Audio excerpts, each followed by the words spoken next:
시청자 여러분 안녕하십니까? 월요일 뉴스나우 시작합니다. 정성호 법무부 장관이 대검찰청 항소계획에 신중한 판단이 필요하다는 의견을 전달했다면서도 구체적인 지시가 있었느냐는 질문엔 선을 그었습니다. 전국 검사장들은 노만석 총장 대행에게 항소 포기에 대한 추가 설명을 요청했는데요. 취재기자 연결해 알아봅니다. 우종훈 기자. 네, 검찰에 나와 있습니다. 예, 정성호 법무부 장관 입장 먼저 설명해 주시죠. 네, 정성호 법무부 장관은 출근길 약식 기자회견에서 20분가량 입장을 설명했습니다. 대장동 사건 항소 포기와 관련해 대검으로부터 항소 계획을 보고받고는 신중한 판단이 필요하다는 의견을 전달했다고 밝혔습니다. 직접 들어보시겠습니다. 대검의 의견이 이게 뭐 항소 필요성이 있다 그렇게 보고받은 것으로 알고 있습니다. 그다음 그때쯤에 처음이 아니라 두 번째 보고 왔을 때 신중하게 판단하면 좋겠다. 다만 1심 판결과 관련해 항소 기준이 되는 사실오인과 양형의 부당, 법령 위반 등 문제가 없다고 생각했었다고도 했습니다. 또 자신은 장관 취임 이후 구체적 사건에 지시하지 않는 걸 원칙으로 삼아왔다면서 수사팀 강백신 대구고검 검사가 장 차관 지시가 있었다는 글을 올린 데 대해선 추측이 아니겠느냐며 저희가 의심스럽다고도 했습니다. 이 앞서 사건을 수사한 강백신 대구고검 검사가 장 차관이 항소를 반대했다는 글을 올린 데 선을 그은 겁니다. 다만 노만석 검찰총장 권한대행도 법무부 의견을 참고했다는 입장을 내 장관의 개입 여부를 둔 후폭풍이 이어지고 있습니다. 네, 이번 논란과 관련해서 전국 검사장들도 목소리를 냈다고요. 네, 그렇습니다. 박재혁 수원지검장 등 전국 검사장 18명이 내부망에 총장 대행에게 추가 설명을 요청한다는 글을 올렸습니다. 지검장들은 노 대행이 어제 낸 입장엔 항소 포기의 구체적 경위와 법리적 이유가 전혀 포함되어 있지 않아 납득이 어렵다고 했습니다. 그러면서 이번 항소 포기로 검찰 내부뿐 아니라 온 나라가 큰 논란에 휩싸였다고 평가했습니다.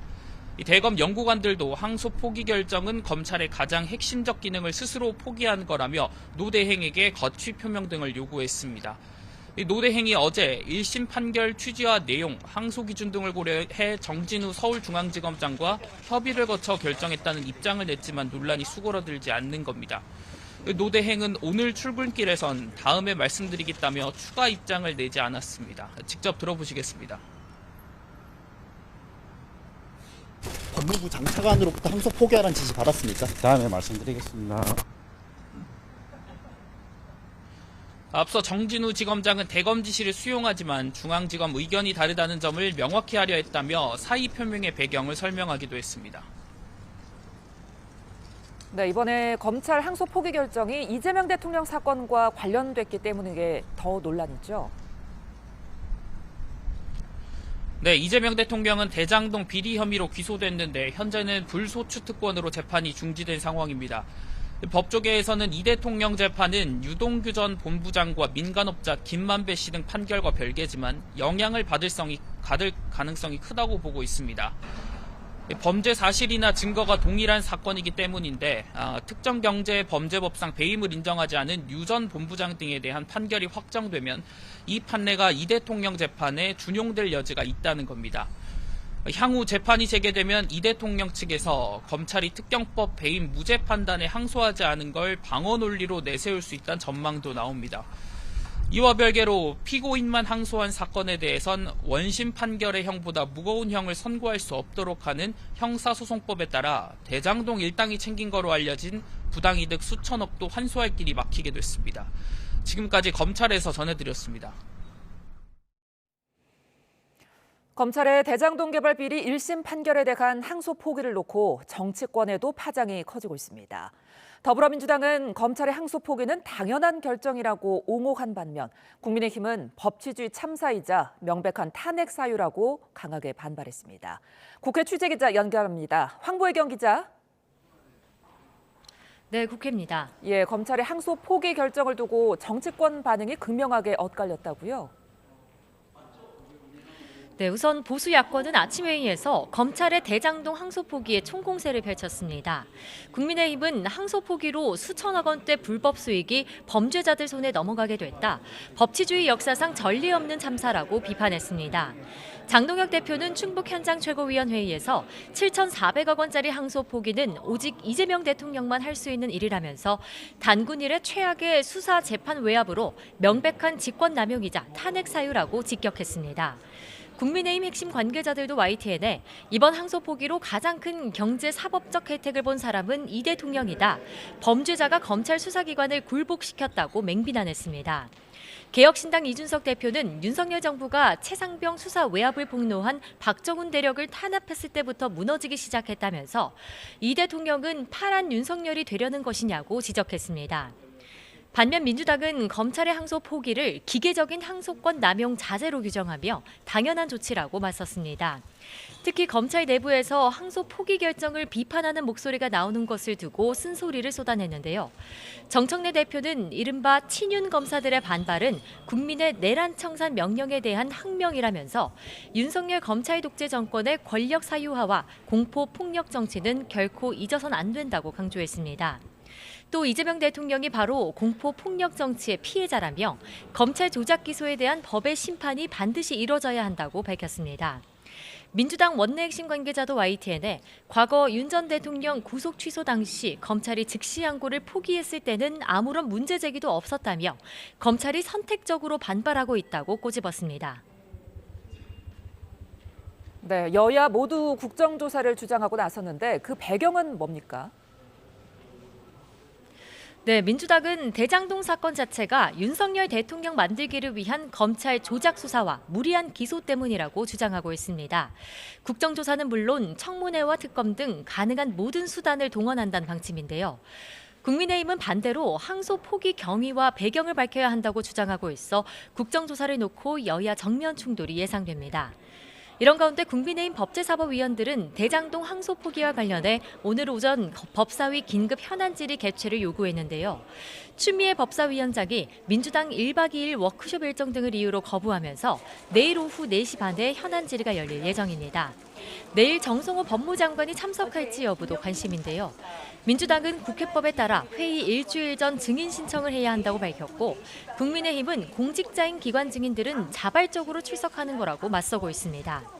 국민의힘 법사위원들은 조금 전 국회 기자회견을 열고 추 위원장이 내일 안건도 미정으로 둔 채 껍데기뿐인 질의로 만들려고 한다며 대장동 수사 공판 검사들을 모두 출석시키라고 촉구했습니다. 지금까지 국회에서 전해드렸습니다. 김건희 특별검사팀이 공흥지구 의혹과 증거인멸 혐의를 받는 김 씨 일가를 내일 재소환합니다. 내란 특검은 외환 관련 의혹과 관련해 윤석열 전 대통령과 김용현 전 국방부 장관 등을 일반이적 혐의 등으로 기소했는데요. 취재기자 연결해 알아봅니다. 안동준 기자. 네, 김건희 특검 사무실입니다. 네, 먼저 김건희 특검 소식부터 짚어주시죠. 네, 김건희 특검은 내일 오전 10시 김 씨 모친 최은순 씨와 오빠 김진우 씨를 피의자 신분으로 소환합니다. 이 특검이 이들을 소환하는 건 지난 4일에 이어 두 번째인데요. 지난번 조사와 마찬가지로 양평 공흥지구 아파트 개발 사업에 대한 특혜 의혹과 수사 방해 의혹에 대한 추가 조사가 이어질 전망입니다. 오는 13일에는 매각매직 의혹을 받는 이배용 전 국가교육위원장이 다시 특검에 출석하는데요. 이 특검이 어느 정도 혐의가 소명됐다고 판단하면 이들에 대한 신병 확보에 나설 거란 전망도 나옵니다. 네, 내란 특검은 오늘 윤 전 대통령을 외환 혐의로 추가 기소했죠. 네, 그렇습니다. 내란 특검은 오늘 윤석열 전 대통령과 김용현 전 국방부 장관, 여인영 전 국군 방첩사령관을 일반 이적과 직권 남용 혐의로 기소했습니다. 이 무인기 침투 등의 방법으로 북한의 공격을 유도해 무력 충돌을 유도했다는 외환 혐의와 관련해선 첫 기소인데요. 이 특검은 여인영 전 사령관의 휴대전화에서 발견한 메모를 공개했는데 이를 외환 혐의의 핵심 물증으로 봤습니다. 지난해 10월 18일 메모 내용을 보면 여 전 사령관은 불안정한 상황을 만들거나 만들어진 기회를 잡아야 한다고 적었습니다. 같은 달 27일에는 포고령 위반 최우선 검거 및 압수수색이라고 적었고 다음 달 9일에는 이재명 대통령과 한동훈 전 대표, 우원식 국회의장 등 체포 명단에 포함된 걸로 알려진 인물들의 이름을 적었습니다. 이 특검은 이들이 계엄을 논의하고 준비한 시기가 2023년 10월 군 장성 인사 때부터라고 특정하기도 했는데요. 기소 대상에 대해서는 군사 작전을 수행함에 있어서 조금의 위축도 있어서는 안 된다는 판단하에 최대한 신중과 절제를 통해 결정했다고 밝혔습니다. 네, 최상병 특검은 임성근 전 사단장 등을 기소했다고요? 네, 최상병 특검은 업무상 과실치사상 혐의를 받는 임성근 전 해병대 1사단장을 구속 기소했습니다. 출범일의 첫 기소인데요. 최진규 전 대대장 등 4명도 함께 재판에 넘겨졌습니다. 이런 가운데 최상병 특검은 내일 윤 전 대통령에게 3번째 소환을 통보했습니다. 앞선 2번의 소환 통보에 윤 전 대통령 측은 건강상 이유나 변호인단의 재판 일정 등을 이유로 불응한 상황입니다. 윤 전 대통령이 내일 출석할지는 아직 정해지지 않았는데요. 만약 이번에도 윤 전 대통령이 소환에 불응한다면 특검은 체포영장 청구 등 강제 구인을 검토할 걸로 보입니다. 지금까지 김건희 특검 사무실에서 YTN 안동준입니다. 네, 지난주 4천선 아래로 떨어졌던 코스피가 상승 출발해 장 초반 4천선을 회복했습니다. 원달러 환율은 1,450원을 넘어서 불안한 모습을 보이고 있는데요. 취재기자 연결해서 금융시장 상황 알아보겠습니다. 유환홍 기자, 코스피가 현재 얼마나 올라왔습니까? 현재는 4,050선에 올라와 있습니다. 코스피는 1% 오른 3,991로 출발했는데 개장 1분 후 4,000선을 회복했습니다. 이후 상승폭이 2% 넘게 커지며 4,060선도 넘었습니다. 외국인과 기관이 동반 순매수를 보이며 지수가 상승했습니다. 외국인 순매수는 6일 만입니다. 시가총액 상위 종목 거의 대부분 상승 중입니다. 삼성전자는 2% 넘게 올라 장중에 10만 전자를 회복했고 SK하이닉스는 5% 넘게 올라 장중에 61만 닉스를 회복했습니다. 하나와 KB, IM 금융지주 등 은행주는 4% 이상 급등하는 등 강세를 보이고 있습니다. 코스닥도 0.6% 상승 출발했지만 하락과 상승을 반복하며 혼조세를 보이고 있습니다. 개인이 순매수이지만 외국인과 기관은 순매도입니다. 지난주 금요일 뉴욕 증시가 혼조세로 마감했고 원달러 환율이 오르고 있어서 하락 출발할 것이란 전망이 있었는데 현재까지 코스피는 선방하고 있습니다. 시장에선 미국 행정부의 셧다운 해제가 임박했다는 소식과 우리 정부의 배당소득 분리과세 완화 방침에 코스피가 반등한 것으로 보고 있습니다. 원달러 환율은 1,450원을 넘었습니다. 서울 외환시장에서 원달러 환율은 1,457원으로 출발했고 현재도 1,450원대에 올라와 있습니다. 원달러 환율이 지난 7일 7개월 만에 처음 1,450원을 넘은 후 계속 1,450원대에 머물러 있습니다. 1,450원을 넘는 환율은 우리 증시 상승세를 이끌었던 외국인 투자자에겐 환차손 부담이 되고 있습니다. 지금까지 YTN 유환홍입니다. 네, 지난달 정부가 내놓은 11호 부동산 대책에서 최신 9월 통계를 누락했다는 논란이 격화하고 있습니다. 국토교통부는 6월에서 8월 통계를 적용한 게 적법하다는 입장이지만 김윤덕 국토부 장관은 직권남용 등의 혐의로 어제 고발당했습니다. 최두희 기자가 보도합니다. 11호 부동산 대책을 발표하며 서울 전역과 경기 12개 지역을 규제 지역으로 묶은 정부. 조정 대상 지역 등을 지정하려면 직전 3개월간 주택가격 상승률을 봐야 하는데 이 기간의 해석을 두고 논란이 이어지고 있습니다. 국토부는 9월 통계가 나오기 전이라며 6월에서 8월 주택가격 동향 조사 결과를 바탕으로 서울 전역 등을 규제 지역에 포함했는데 7월에서 9월 통계를 반영했다면 일부 지역이 요건을 충족하지 못한다는 지적이 나왔습니다. 앞서 천하람 개혁신당 원내대표는 정부가 서울 전역을 규제 지역으로 묶기로 하고 결론에 맞지 않는 9월 통계를 의도적으로 배제했다며 행정소송을 예고했고 서울 전역 등을 규제 지역에 넣겠다는 답을 정해놓고 자신들의 결론에 맞지 않는 불리한 9월 통계는 의도적으로 배제하고 8월까지의 통계만 취사 선택한 것입니다.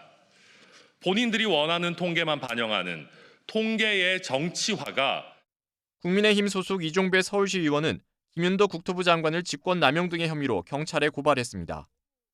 이 시의원은 9월 통계를 반영했다면 도봉, 은평 등 5개 구가 규제 지역에서 제외됐을 가능성이 높다며 국토부가 불리한 데이터를 뺐다는 의혹이 짙다고 주장했습니다. 하지만 김윤덕 국토부 장관은 11호 대책은 추석 전부터 준비한 사안이라고 반박한 바 있습니다. 저희가 추석 전부터 회의를 계속해서 준비를 해오고 있는 내용이었습니다. 그리고 추석 이후에 바로 회의를 해서 진행을 했던 거죠. 국토부도 연일 해명 자료를 내고 적법한 통계 활용에 따른 정책 설계였다는 입장입니다.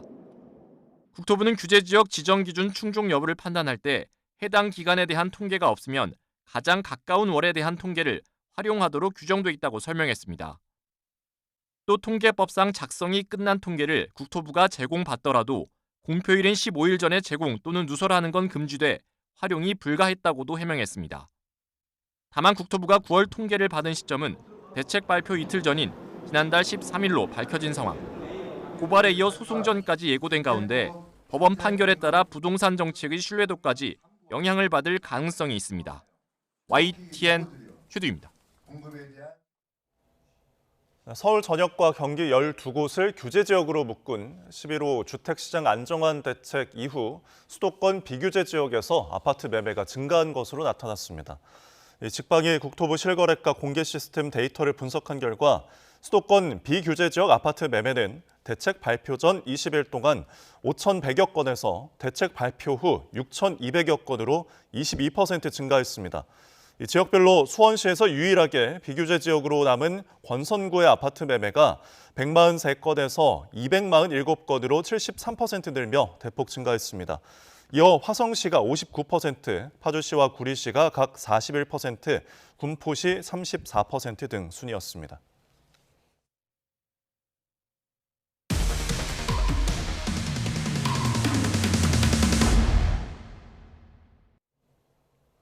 국내 혈액 공급기관 전산망에 대한 초유의 해킹 공격이 발생한 것으로 YTN 취재 결과 확인됐습니다. 관계당국은 새벽부터 대책회의를 하고 서버 복구 작업을 진행하고 있는데요. 취재기자 연결해서 자세한 내용 들어보겠습니다. 이현정 기자, 혈액 공급기관 전산망에 대한 내부 공격이 발생했다고요?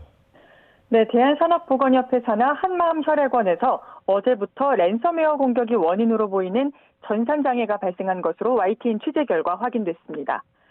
대한산업보건협회는 어제 새벽 3시쯤 공격을 인지하고 시스템을 차단한 뒤 같은 날 오후 2시쯤 한국인터넷진흥원에 주요 서비스 장애가 발생했다고 신고했습니다.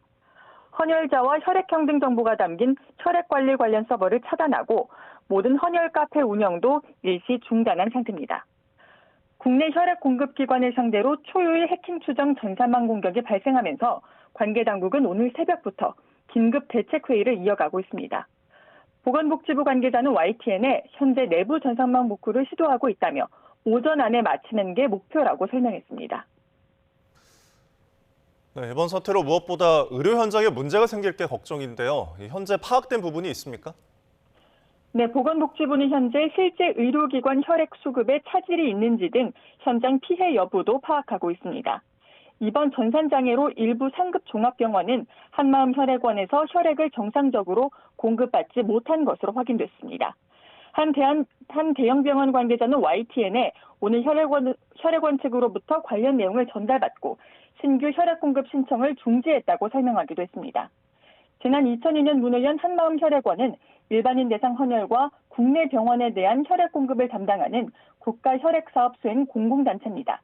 보건복지부 관계자는 다만 국내 혈액 공급 상당 부분이 대한 적십 자사를 통해 이루어지는 만큼 당장 수급난이 발생하진 않을 것으로 보인다고 설명했습니다.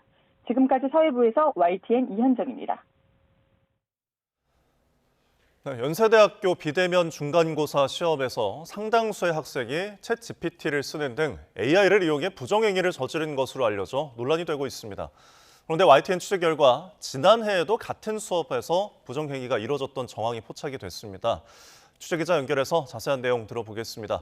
유서연 기자, 작년에도 같은 수업에서 부정행위가 이뤄진 정황이 있다고요? 네, YTN 취재 결과 지난해에도 AI를 활용한 부정행위가 이뤄진 정황이 포착됐습니다. 이번에 논란이 불거진 수업은 연세대 비대면 온라인 교양 자연어 처리와 챗GPT인데요. 작년 2학기에도 같은 교수가 동일한 수업을 진행했던 거로 파악됐습니다. 그런데 지난해 2학기 수강자들의 강의 평가를 보면 이전에도 부정행위가 이뤄진 정황이 보입니다. 시험 볼 때 GPT의 위대함을 느꼈다. 수업을 들은 시간은 30분이지만 A+를 받았다는 내용 등인데요. A 교수는 많은 학생들이 좋은 성적을 받는 것과 관련해 교무부로부터 경고를 받았다고 공지한 거로도 파악됐습니다. 형평성 차원에서 작년 상황에 대한 전수조사까지 이뤄질지 주목됩니다. 네, 현재까지 조사된 상황을 보면 몇 명이나 커닝을 한 건가요? 연세대 측은 현재까지 수강생 600여 명 가운데 40명 정도가 부정행위를 자수했다고 밝혔습니다. 다만 내부 조사 결과 추가로 부정이 의심되는 10명은 아직 자수하지 않은 상태입니다.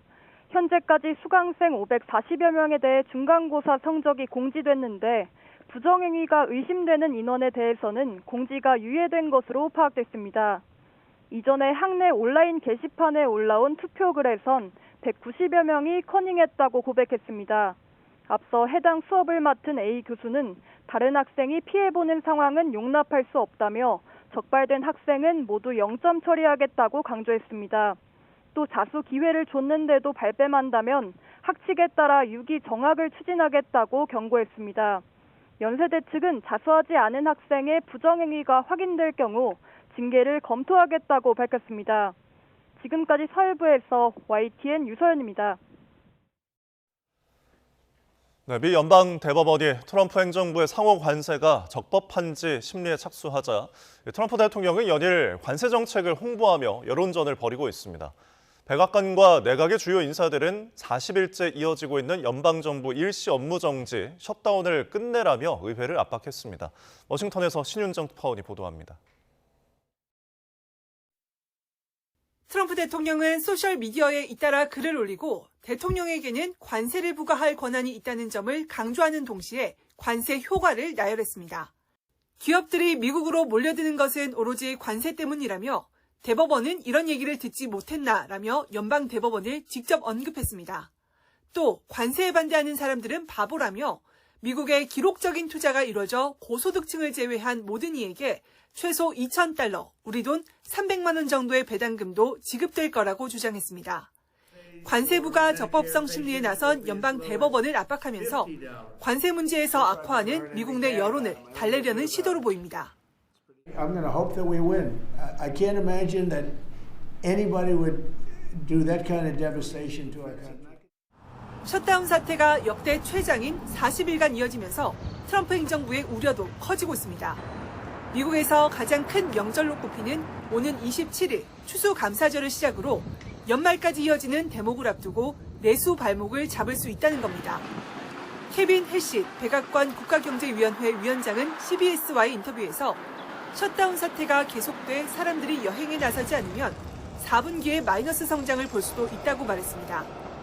숀 더피 미 교통부 장관은 추수감사절 기간이 다가올수록 항공편 운항이 극도로 줄어들어 가족들을 만나러 갈 수 없는 상황이 올 수 있다고 경고했습니다. To answer your question, it's only going to get worse. I look to, the 2 weeks before Thanksgiving, you're going to see air travel be reduced to a trickle. 미 연방항공청은 지난 7일부터 주요 공항 40곳에서 운용하는 항공편을 오는 14일까지 10% 축소 운항하기로 해 항공편 차질이 속출하고 있습니다. I'm just worried about the overall conditions and whether or not going there, will I be able to get back? 트럼프 대통령은 집권 여당인 공화당을 향해 셧다운을 끝내고 훌륭한 정책을 통과시켜서 중간 선거에 승리하라고 압박을 이어갔습니다. 워싱턴에서 YTN 신윤정입니다. 네, 역대 최장인 40일째 이어진 미국 연방정부 셧다운 일부 기능 정지가 곧 끝날 수 있다는 관측이 나오고 있습니다. 정치 전문 매체 더일과 악시옥스 등은 미 공화당 내부 정통한 소식통을 인용해 민주당 의원 최대 10명이 셧다운 사태를 끝내기 위한 공화당의 단기 지출 법안에 찬성표를 던질 것으로 예상된다고 보도했습니다. 중도 성향 의원들이 영양보충 지원 프로그램 집행과 전국 공항 운영 등이 차질을 빚자 셧다운 종료가 필요하다는 쪽으로 기운 것으로 전해졌습니다. 민주당 의원 8명에서 10명이 찬성 투표할 경우 필리버스터, 합법적 의사진행 방해는 종결되고 임시 예산안이 처리되면서 셧다운은 마침표를 찍을 수 있습니다. 일본 다카이치 사나이 총리가 최근 국회 출석을 앞두고 새벽 3시에 출근한 것을 두고 뒷말이 많았습니다. 이번엔 다카이치 총리가 스스로 머리를 깎다 실패했다고 털어놓았는데 굳이 이런 일을 공개한 데 이유가 있을 것 같습니다. 도쿄에서 김세호 특파원이 보도합니다. 다카이치 총리는 지난달 초 자민당 총재에 당선된 뒤 자신의 워라밸은 없다며 업무 의욕을 보였습니다. 私自身もワークライフバランスという言葉を捨てます。働いて働いて働いて働いて働いて参ります。 실제로 다카이치 총리는 국회 중의원 예산위원회에 출석하기 전날 새벽 3시 공관에 나왔습니다. 이를 놓고 야당에서는 우려의 목소리를 냈습니다. 総理が朝3時にレク始めて、総理が3時からなら、事務方は1時半に2時からもう待機してるよ。これ体力持たないでこれ。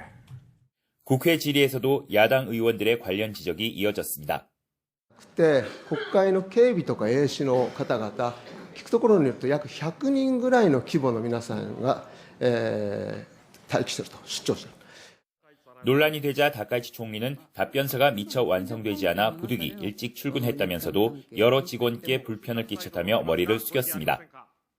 それを手伝ってくれた秘書官、そして宿舎から公邸までついてきてくれた SP さんとドライバーの方にはご迷惑をかけたと思っております。 여러 지적을 의식한 듯 다카이치 총리는 이후 자신의 SNS에 공식 행사가 없는 주말은 숙소에서 일하기로 했다고 적었습니다. 그러면서 야간이나 주말에 미용실에 못 가는 것이 고민이라며 스스로 머리카락을 자르다 실패해 남편의 웃음거리가 됐다고도 전했습니다. 직원에 대한 배려 부족 등에 대한 비판이 나오자 국내외 안팎의 강도 높은 일정을 소화해야 하는 어려움을 토로한 것으로 보입니다. 다카이치 내각이 과로사를 막기 위한 노동시간 상한 규제 완화를 검토하고 있는 상황에서 다카이치 총리의 새벽 3시 출근은 어느 때보다 주목받는 모습입니다. 일본 정부 대변인은 다카이치 총리가 워라밸 자체를 부정하는 것이 아니라며 이후 상황에 맞게 적절히 대처할 것이라고 밝혔습니다. 도쿄에서 YTN 김세호입니다.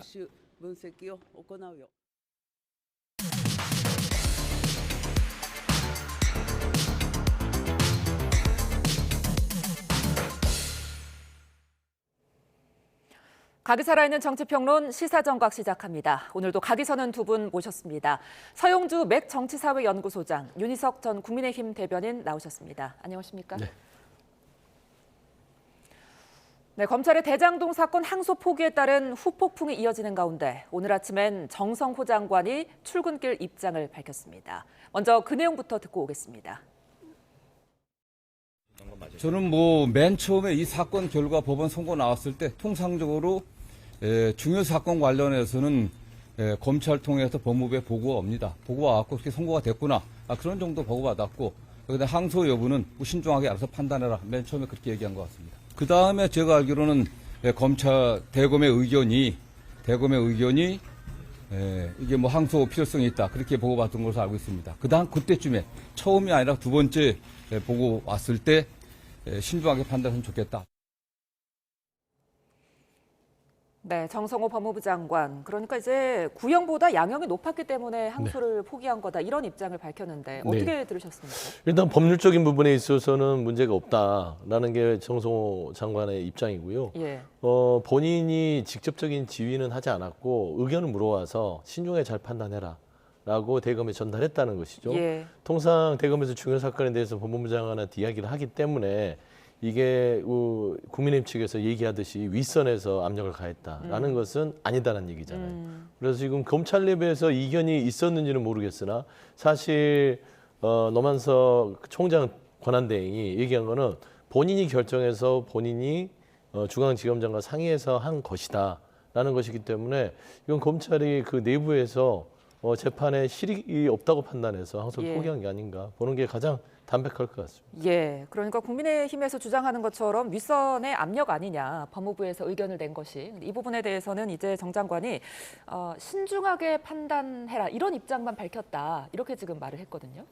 법무부 장관이 그 정도 얘기했다고 해도 무슨 말인지 다 알아들을 거 아니겠습니까? 지금 구형량에 비해서 선고 형량이 높았기 때문에 항소 안 해도 된다. 예. 이게 틀린 말이에요. 5명에 대해서 봐야 됩니다. 5명 중에 2명만 징역이 1년 늘었어요. 나머지 김만배는 12년에서 8년으로 줄었고요. 남욱은 7년에서 4년으로 줄었고 정영학은 10년에서 5년으로 줄었습니다. 그리고 구형에 있었던 추징금 액수는 7,800억이 넘어요. 예. 근데 지금 나온 거는 한 73억 원? 이 정도밖에 안 됩니다. 그럼 도대체 왜 항소를 포기하느냐? 국가가 환수할 수 있었던 7천억이 넘는 돈을 그대로 범죄자에게 그냥 준 거라고 볼 수밖에 없어요. 그렇기 때문에 정성호 법무부 장관이 그냥 일반적으로 뭐 재판은 잘 된 것 같고 알아서 신중하게 좀 판단하세요라는 의견을 줬다는 것은 결과적으로는 이 항소에 대해서 굉장히 중요하게 볼 수밖에 없는 위치에 있는 법무부 장관의 말을 예. 대검에 있는 분들이 어떻게 받아들였겠느냐. 이 부분은 뭐 명약관화하게 돼버렸다. 정성호 장관의 지시에 따라 항소로 포기할 수밖에 없었다. 이렇게 봐도 큰 무리가 없겠습니다. 그러니까 지금 정 장관은 신중하게 판단해라 이런 의견만 전달했다라고 하는데 이제 논란이 되는 부분이 역시 그 노만석 검찰총장 직무대행이 법무부의 의견을 참고했다라고 말한 부분이거든요. 이 부분은 어떻게 해석해야 될까요? 정진우 중앙지검장은 예. 사실상 항소를 하겠다라는 예. 입장을 피력했다는 게 이제 그의 주장이죠. 근데 사실 이 항소의 정결권은 중앙지검장한테 있습니다. 예. 그가 대검의 권한대행 얘기하더라도 정진우 중앙지검장이 정결해서 항소해버리면 돼요. 그리고 나서 징계를 받든 아니면 어떤 압력이 있으면 그때 가서 옷을 벗어도 되는데 왜 항소권은 본인이 정결권이 있는 사람이 포기하고 뒤늦게 와서 본인은 반대했다라고 하는지 거기서부터 저는 조금은 사실관계가 검찰 내부에서는 확인돼야 될 부분이 아닌가 싶어요. 예. 그다음에 사실 이제 정치적으로는 국민은 주장할 수 있죠. 예를 들어서 이거는 정성호 법무부 장관 타고 올라가서는 대통령실의 의중이 실린 거 아니냐라고 예. 하는데 그거는 너무 조금 확대 해석하는 것 같아요. 사실 장관의 입장을 신중하게 판단해라를 노만석 검찰총장 대행이 어떻게 받아들이느냐에 대해서는 그건 그의 주관적인 판단이지 직접적으로 항소하지 마시오라고 한 건 없었기 때문에 예. 이거를 막 확대해서 뭔가 정치적으로 이 항소 포기 자체가 연관지어서 대장동 사건과 연계된 이재명 대통령과 어떤 그 재판에 영향을 주기 위한 항소 포기가 아니냐 하는데 추징금 자체도 그렇습니다. 논점을 좀 흐리는 그 보도들이 있더라고요. 7,800억의 추징금을 포기한 것이다. 그렇지 않습니다. 애초에 이 대장동 사건의 검찰 수사는요. 추징 보전액이 650억 정도 됐어요. 그런데 윤석열 정부 들어서 윤석열 검찰이 이재명 당시 대표를 엮어넣으면서 4,800억으로 추징금을 넣었습니다. 예. 그리고 이 추징금에 대해서도요. 그 이익이 어느 정도의 기준을 정하느냐도 중요하지만 사실 이건 피해자가 있는 그 상황이에요. 예. 이게 뇌물에 대한 수수액이 435억인가 그 정도가 이제 재판에서 나왔는데 나머지 피해를 당한 사람은 성남도시개발공사입니다. 그러니까 이거를 추징을 해버리면 국고로 환수가 되는 거기 때문에 예. 피해자한테 돌려줄 수가 없어요. 그래서 이 피해자가 있는 추징금에 대해서는 정확하게 재판부가 판단을 해서 이 추징금은 피해자인 성남도시개발공사, 즉 성남시가 형사가 아닌 민사로서 여지를 남겨야 된다. 이게 예. 이제 법적인 정확한 판단이에요. 근데 이걸 가지고 추징금을 다 돌려줬다? 그게 좀 과도한 정치적인 공세가 아닌가 싶습니다. 자, 이 추징금 산정 부분은 저희가 뒤에서 좀 더 자세히 이야기를 나눠보기로 하고요. 일단 지금 좀 중요한 게 노만석 대행의 입장이 아닐까 싶은데 입장을 좀 추가로 밝힐까요? 밝힐 수밖에 없습니다. 안 밝힐 거면 사표 내야죠. 지금 중앙지검장은 그냥 사표 내고 아무 말도 안 하고 있습니다. 지금 드러난 게 서로 각자 얘기가 다 달라요. 중앙지검장, 사표 낸 중앙지검장은 나는 반대했었다. 반대 의사를 나는 나타냈다고 그러고 대검 총장 대행은 노만석 대행은 법무부 의견을 참고해서 결정했다. 그리고 중앙지검장과 상의했다. 이렇게 예. 얘기를 하고요. 법무부에서는 그냥 신중하게 판단하라고 그냥 얘기만 했다. 이 정도 얘기입니다. 예. 결론은 이 세 군데 계신 분들이 다 결국 합의 과정을 거쳐서 이 내용이 나왔다. 근데 말이 합의지. 그 자정이 되기 전까지 서류를 들고 법원에 다 수사관들이 있었다는 거 아니에요. 당연히 접수된다고 생각하고 거길 갔는데 이걸 결국은 못하게 제지한 거잖아요. 지시를 내는 거라고 똑같이 저는 생각을 합니다. 예. 그렇다면은 최종적으로 누가 지시를 내린 거라고 우리가 해석을 해야 되겠어요.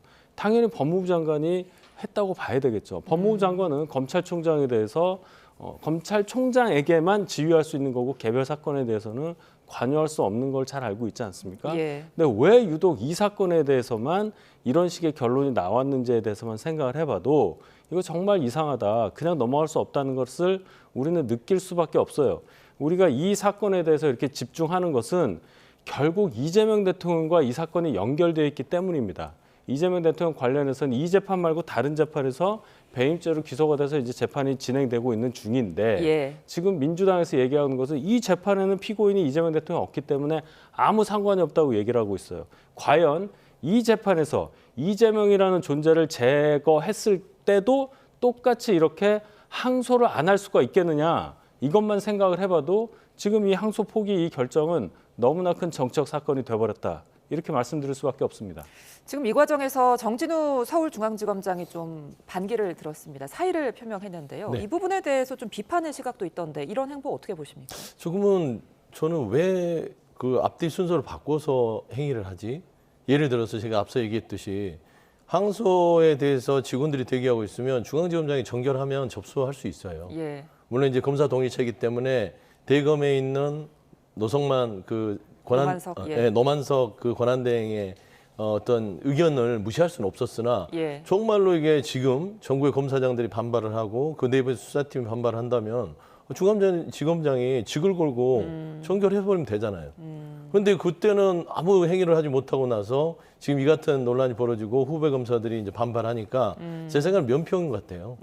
내가 그만한 반대를 했었다. 예. 그러니까 오해하지 말고 후배들 내가 그래도 뭔가 좀 독립운동하는 입장에서 총대를 매겠다 라고 저는 직을 던진 거 외에는 합리적으로 이게 어떤 반발의 순서가 틀렸다라는 것이라서 예. 이 자체가 지금 검찰 내부에 어떤 사정이 있는지는 좀 나중에 차차 드러날 거는 같으나 이 부분이 어떤 항소 포기가 거대한 압력에 있어서 본인이 이거를 견뎌내지 못하고 사직을 했다라는 것은 좀 상식적으로 앞뒤가 안 맞는 행위다라고 좀 보입니다. 서 소장님이 이제 검찰 내부에 반발이 상당하니까 뒤늦게 면피용으로 사의를 표명한 거다라고 하셨는데 뭐 그 뒤에 해석은 좀 뭐 다를 수 있겠습니다만 검찰 내부의 반발이 지금 심상치가 않거든요. 당연하죠. 어떻게 1심 결과와 1심 구형량 사이에 이렇게 차이가 나는데 항소를 포기할 수 있겠습니까? 이게 일반적이면 이렇게 뉴스가 될 일이 없지 않습니까? 검찰이 언제부터 범죄자로부터 추징해야 될 금액을 뭐 성남도시공사에서 그것을 확보해야 된다니, 국고로 들어가면 피해를 보전할 방법이 없다니, 이런 것까지 생각해서 지금까지 형사적으로 소송을 진행해 왔겠어요? 결과적으로는 국가 전체적으로 가져가야 할, 우리가 마땅히 환수해야 될 금액 한두 푼도 아니고요. 7천억이 넘는 금액을 환수할 수 있는 길이 없어졌다는 거고, 아까 독립운동하듯이 정진우 중앙지검장이 뭔가 사표를 내든지 강력한 수단으로 정결권 행사해서 이 항소를 했어야 된다는 말씀하시는데, 이런 자연스러운 항소 과정조차 독립운동하듯이 해야 되는 나라가 돼버렸다. 이 국민들께서 얼마나 큰 자괴감을 느끼겠습니까? 이 문제는 제가 볼 때 어떤 한 사건의 2심에 있어서 검찰이 그냥 뭐 항소 포기했다 이 정도가 아니고요. 예. 정권 전체에 대한 도덕성, 그리고 법적인 어떤 여러 가지 판단까지 엮여서 굉장히 오래갈 사건이다. 분명히 이 부분에 대해서는 짚고 넘어갈 일이 분명히 나올 겁니다. 예. 자, 검찰이 왜 항소 포기 결정을 했을까? 이걸 두고도 여러 해석이 나오는데요. 한동훈 전 국민의힘 대표는 배후에 대통령실이 있다고 지목했고, 반면 정성호 장관은 대통령과 아무 상관이 없다고 선을 그었습니다. 그 내용 듣고 오겠습니다. 아니, 이 사건과 이재명 대통령과 무슨 관계가 있습니까? 이재명 대통령 이미 별개로 기소돼서 재판을 진행 중이다가 지금 뭐 중단돼 있고, 그 관계자라고 하는 뭐 그 성남시 공무원들도 재판을 따라받고 있습니다. 오히려 뭐 대통령 뭘 제가 고려하고 했다면 또 다른 판단도, 다른 의견도 낼 수 있었겠지만은, 저는 이건 이 사건에 관련해 저의 의견은, 저도 변호사를 오래 한 사람이고 또 법무부 장관으로서 책임감을 갖고, 더군다나 지금 검찰이 처한 여러 현실을 고려할 때 이 사건은 우리 검찰이 여기에 매달려 계속 가는 거지, 또 다른 경우도 있지 않겠습니까? 이렇게 말씀드리죠. 조폭 두목이 예. 행동대장에게 쟤 좀 죽였으면 좋겠어라고 얘기하면 그 의견 제시입니까? 지시입니까? 그건 지시입니다. 노만석 차장 입장에서는 자기 살아야 되니까 법무부 의견을 받았다? 지시 받았다는 걸 자백한 거죠. 이 뒤에는 용산 대통령실이 있었다 이렇게 보시는 거죠. 일단 추정의 영역이지만. 저는 추정의 영역이지만 당연히 그렇게 생각하는데요. 그러면 예. 문제는 자 이재명 대통령은 이 대장동 사건 전체의 큰 구도에서의 공범이에요. 그런데다가 배임으로, 예. 본인 스스로도 대장동 사건은 자기가 설계했다고 한 사람이에요. 예. 그렇죠. 결과적으로 이 정권 자체가 개입해서 항소 포기시킨 거고 이 항소 포기의 의미는 예. 저 대장동 일당한테 수천억의 재산을 보장해 준 거잖아요. 네, 정성호 장관. 이번 항소 포기와 이재명 대통령은 아무 상관이 없다 이렇게 밝혔는데 이유가 뭘까요? 상관이 없죠. 별개의 재판이기 때문이죠. 지금 이재명 대통령에 대한 재판 자체는 검찰이 따로 이 업무상 배임죄로 이 재판을 진행 중인데 사실 이 재판 이 5명은 민간업자들입니다. 민간업자들이 말하자면 이 성남시에 돌아가야 될 이익을 가지고 본인들이 어떻게 나눠서 먹었는가. 이 부분을 판단한 거예요. 그래서 저는 이 업무상 배임죄 적용된 부분과 이재명 대통령이 가지고 있는 이 재판은 어머니 재판부도 다르고 거기에 대한 판단도 다를 것입니다. 그렇기 때문에 연결짓는 거는 추측이에요. 추측도 과도한 추측이다. 근데 저는 한 말씀 드리고 싶은 거는 검찰 자체가 이래서 해체 수준까지 가는구나. 선택적 반발을 하는 겁니다. 돌이켜봐서는 기소를 포기했을 때도 본인들이 이렇게까지 반발했나요?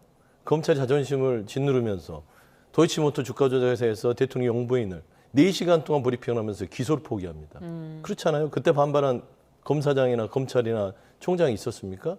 시운장 검찰총장 당시에 그 직영 판사에 대한 분으로 나눌 때, 일로 나눌 때 이거를 즉시항고를 포기할 때 누가 옷을 벗었죠? 저는 이런 부분에 있어서의 선택적 반발하는 부분을 보고 검찰의 어떤 이 조직이 계속이 존립할 수 있는 상황은 아닌 것 같다. 다만 이 사건 자체가 전체적으로 성남시에서 벌어진 일이었기 때문에 당시 이재명 대통령이 성남시장이었고 이게 관계돼서 이 사람들에게 뭔가 면제를 해주는 듯한 국민적인 법감정에 오해는 있을 수 있으나 이거를 타고 들어가서 그 정체면에 이재명 대통령이었다. 저는 솔직히 좀 과하게 얘기하면 아까 정성호 법무장관이 다른 조치를 했었을 수도 있죠. 법무부 장관이기 때문에. 그 얘기 말하면 공소 취소나 이런 거를 강압적으로 할 수 있는 거 아니겠어요? 그러면 아예 재판이 없어지잖아요. 그러지 않고 절차에 따라서 했다는 점을 분명히 말씀드리기 때문에 정치적으로 공격은 야당이기 때문에 마음대로 하되 너무나 과도한 추측은 또 역풍이 불 수 있다는 점도 고려해야 된다 그런 말씀드립니다. 하지만 한동훈 전 대표는 정권이 개입해서 항소를 포기시켰다 이렇게 보고 있는 것 같아요. 법무부 장관이 얘기했다는 거 아닙니까? 노만석 대행이 얘기했잖아요. 법무부 의견을 받아들여서 결정을 했다. 그 법무부 의견이라는 게 장관의 의견이겠죠. 장관이 이렇게 얘기했어요. 신중하게 판단하라고. 하지 말란 얘기입니다. 그러니까 결국은 정권에서 법무부 장관을 맡고 있는 분이 그런 얘기를 했으니까 정권에 영향력이 있었다고 해석하는 건 당연한 거고요. 이 전체로 보면 이재명 대통령은 대장동 사업을 본인이 아주 자랑스럽게 본인이 설계했다고 말씀하신 분이에요. 그 설계한 사업에 있어서 이렇게 많은 비리가 있어서 결국 1심 결과가 이렇게 중형이 선고됐지 않습니까? 문제는 추징금 얘기인데요. 과연 이 사람들이 벌어들인 7천억 넘는 돈이 어디에 가야 하느냐. 우리는 이거를 범죄 수익이라고 생각을 하는데 여기에 대해서 추징할 수 있는 방법을 이제 막아버린 거 아니에요. 그러면 지금 확보하고 있는 7천억 넘는 돈이 과연 나중에 어디에 쓰일 것이냐. 우리는 거기에서도 생각을 해봐야 됩니다. 그리고 이재명 대통령 재판은 이 재판에 관련이 없다고 얘기를 하는데 이제 배임죄 가지고 재판이 진행이 된다고 할 경우에 이런 식으로 이 대장동 사업과 관련된 민간업자와 수뇌부에 성남시 수뇌부에 속한 분들에 대한 형량이 이렇게 작아지고 2심 가면 더 작아질 수도 있어요. 제가 볼 때는. 검찰이 항소 포기했으니까. 그러면 이 사람들이 이재명 대통령 재판에 뭐 증인으로 나올 수도 있고 여러 가지 관여가 될 거 아닙니까? 그때 그 재판에서 정말 사실에 맞는 증언을 할 거냐. 지금 이런 식으로 이재명 대통령의 권력에 간접적인 영향인지 직접적인 영향인지 모르지만 영향을 받아서 어떻게 보면 돈을 엄청나게 확보하게 된 거 아니에요. 그럼 영향을 받습니다. 그 재판에. 그 전까지 당연히 지적을 해야 되는 건데 마치 이 재판에는 이재명 대통령의 이름이 없기 때문에 전혀 관련이 없는 재판이고 이재명 대통령의 재판은 따로 진행되니까 여기에 대해서는 얘기하지 말아라. 이렇게 얘기하시는 것은 국민들을 정말 무시하는 거다. 정권은 유한하다는 말씀 제가 꼭 드리고 싶습니다. 근데 확정되지 않는 추측 영역을 가지고 단정적으로 이재명 대통령이 개입했다. 이런 것도 상당히 위험한 발언 아닐까요? 그렇죠, 그러니까 예. 어느 정도 예를 들면 정성호 법무부 장관이 의견을 줬다까지는 팩트입니다. 그러면 정성호 법무부 장관에 대해서 비난할 수 있어도 이재명 대통령이 있었을 것이다라는 가정은 굉장히 위험한 저는 발언 같아요. 그래서 예. 예전에 한동훈 전 장관은 그런 지시가 윤석열 정부에 있었을 때는 대통령이 직접적 지시가 있어서 그래 됐는지 모르겠으나 최소한 이 정부에서는 사실 이재명 대통령이 여기에 관여할 필요도 할 수도 없다라는 점은 사실 전제를 깔고 들어가면서 이야기가 돼야 될 것 같습니다. 예. 자, 이런 가운데 이번 항소 포기 논란과 관련해서 남욱 변호사의 최근 진술이 또 주목을 받고 있습니다. 정성호 장관과 민주당은 남욱 변호사의 진술로 대장동 사건 전체가 조작됐다는 입장인데요. 반면 한동훈 전 국민의힘 대표는 다르게 해석했습니다. 이 내용도 듣고 오겠습니다. 가장 중요한 게 저는 금요일 날 남욱 씨의 법정권에 굉장히 충격을 받았습니다. 저도 이 사건에 관련해서는 쭉 처음부터 수사 개시부터 쭉 이렇게 관심 있게 지켜봤고 불법적인 수사라든가 증인의 회유 같은 게 있었다 이런 소리를 많이 들었었는데 결국 당사자 중에 한 사람이 지금 사실은 법원에서 아주 엄청난 폭로를 한 거 아니겠습니까? 그런 정도의 배를 가르겠다는 정도의 어떤 그런 위협이 있었다고 하면 누가 거기에 대해서 수사 협조하지 않겠습니까? 그렇기 때문에 수사 과정에 있어서 좀 문제점 들여다봐야 된다고 생각하고 있고요. 공범들이 확실하게 말을 바꿔줄 겁니다. 말을 확실하게 더더욱더 이재명 대통령을 위해서 진술해 주겠죠. 벌써 남욱이 그러고 있지 않습니까? 밥값 하고 있지 않습니까? 이재명 대통령 입장에서는 그런 식의 이 공범들에 대한 진술 관리가 되죠. 예를 들어서 이재명 대통령이 먹은 돈이 뭐냐 이런 것에 대해서 검찰 주장은 이런 거였어요. 이게 이 김만배라든 이런 사람들이 어떻게 보면 대신 이렇게 저수지처럼 갖고 있는 거다. 결국은 그 저수지로 몇천억을 다시 돌려놓은 거 아니에요? 이게 왜 이재명 대통령의 이익이 아닙니까?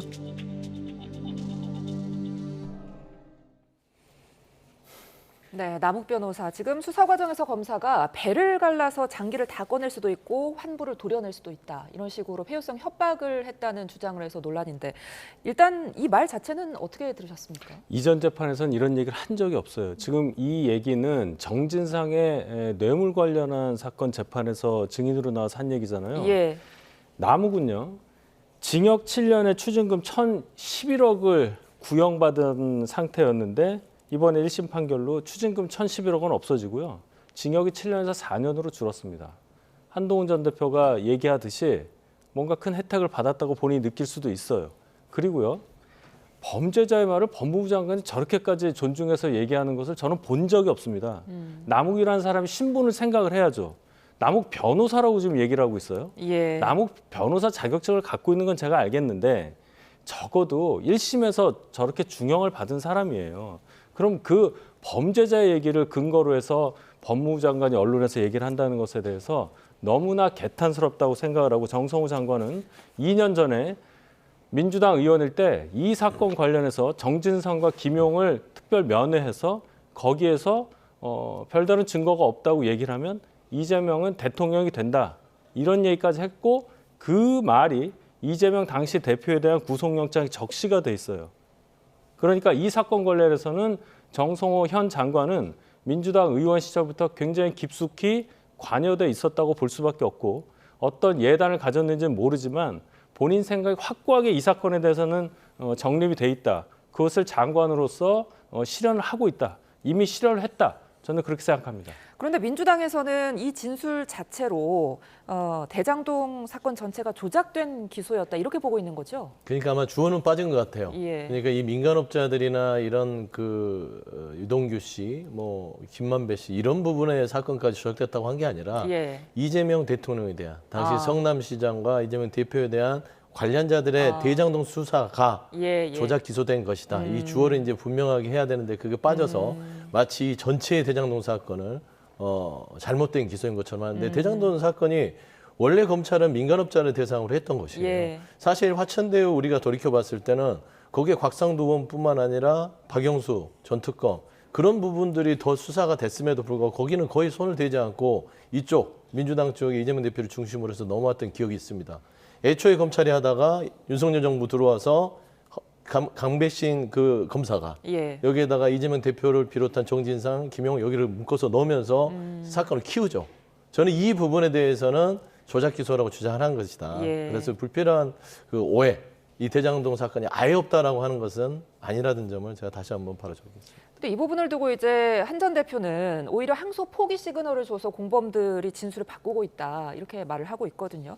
남욱 변호사가 과거에는 어떤 가급적인 수사가 없다고 말을 했었는데 왜 이렇게 입장이 바뀐 걸까요? 방금 제가 말씀드렸듯이 일단 정권이 바뀌었고요.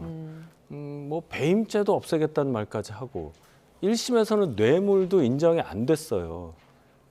애초에 이제 액수를 확정을 해야 규율이 되는 건데 액수 자체를 수익 부분을 확정하지 못한 상태에서 이게 뇌물이 얼만큼 갔는지를 알 수가 없으니 그 부분 판단은 2심으로 넘긴 거라고 저는 생각을 합니다. 예. 그런데 검찰이 항소를 안 했으니 지금 나온 상태보다 피고인들에게 나쁜 판결이 나올 수가 없잖아요. 그러니까 끝난 겁니다. 여기서는 판단이. 그렇다면 남욱 입장에서는 정권이 바뀌니까 내가 7년에 1,000억 넘는 추징금을 구형받았었는데 이렇게 추징금도 없어지고 징역도 거의 반 정도로 줄었다. 그러면 어떤 생각을 할까요? 과연 이재명 대통령의 존재를 완전히 본인 생각에서 지우고 이런 식으로 지금 나오겠느냐, 그런 판단을 하시는 분은 없을 겁니다. 결론적으로는 정권의 영향력을 이 피고인들이 다 받고 있다. 그러니까 예. 앞으로 이어질 재판에서는 훨씬 더 노골적으로 기존에 했었던 증언이라든지 여러 가지 태도를 더 바꿀 가능성이 크다고 봐야 되겠죠. 이번 검찰 결정으로 이 대장동 개발 관련 범죄 수익 환수 규모도 줄어들 가능성이 높아졌습니다. 이를 두고 여야 주장도 엇갈리는데요. 국민의힘 주진우 의원, 민주당 이성윤 의원 인터뷰 내용 차례로 듣고 오겠습니다. 이번 항소 포기로 인해서 김만배 씨로부터는 어떤 경우에도 이제 국가는 428억밖에 못 가져와요. 그 굉장히 큰 겁니다. 배임 액수가 워낙 크다 보니까 언제든지 환수할 수 있도록 김만배 씨 명의 재산을 2천억 정도 묶어놨거든요. 예. 그러니까 1,600억은 당장 김만배 씨한테 돌려줘야 되는 겁니다. 그게 국민들이 납득할 수 있을까요? 징역 8년 나왔지 않습니까? 예, 8년요. 현재 피해액을 가지고 환산을 해봤어요. 수감하는 하루당 얻는 이익이 2억입니다. 그러니까 제가 2억짜리 세계 신기록급의 고액 알바라는 표현을까지 썼는데 이건 납득이 어려울 것 같습니다. 하루에 수감하면 하루당 2억씩 버는 택이거든요. 그거는요. 예. 원래 검찰이 수사를 잘못했습니다. 그래요? 이 사건 1차 때는 배임 액수가 650억인가요? 라고 했고 다시 윤석열 정권에도 다시 수사해가지고 배임 액수를 뭐 4,800으로 뻥튀기를 했지 않습니까? 예. 검찰 스스로도 배임 액수를 왔다 갔다 했습니다. 그래서 검찰이 이 법원 판단을 존중해서 항소 포기를 한 것이고 이런 것은 일반 국민들을 호도하는 것이라고 생각합니다. 예, 주진우 의원은 김만배 씨 주머니에 지금 국민 돈을 찔러준 셈이다 이렇게 지금 비판을 하고 있는데 민주당에서는 이 배임 액수 자체가 뻥튀기 됐다 이렇게 주장하고 있거든요. 배임 액수에 대해서만 얘기를 해도요. 예. 왜 민주당에서는 이렇게 범죄자를 두둔을 할까요? 이재명 대통령이랑 관련이 없다고 지금 주장하고 있지 않습니까? 그럼 이재명 대통령 떼놓고 생각을 해보자고요. 뭐 김만배, 남욱 이런 사람들 이재명 대통령과 전혀 관련이 없다고 생각하자고요. 예. 그러면 우리가 봐도 지금 확정된 것만 해도 423억인데 1심에서 그 473억이죠. 그럼 이 상태에서 엄청난 죄를 지은 사람들이잖아요. 이 400억 넘는 돈이 뭐 그냥 쉽게 얻을 수 있는 돈은 아니잖아요. 그러면 이 정도 죄를 짓고 8년을 받았어요. 징역 8년을. 이 사람들에게 더 뭔가 부당한 수익을 환수하는 것이 맞다.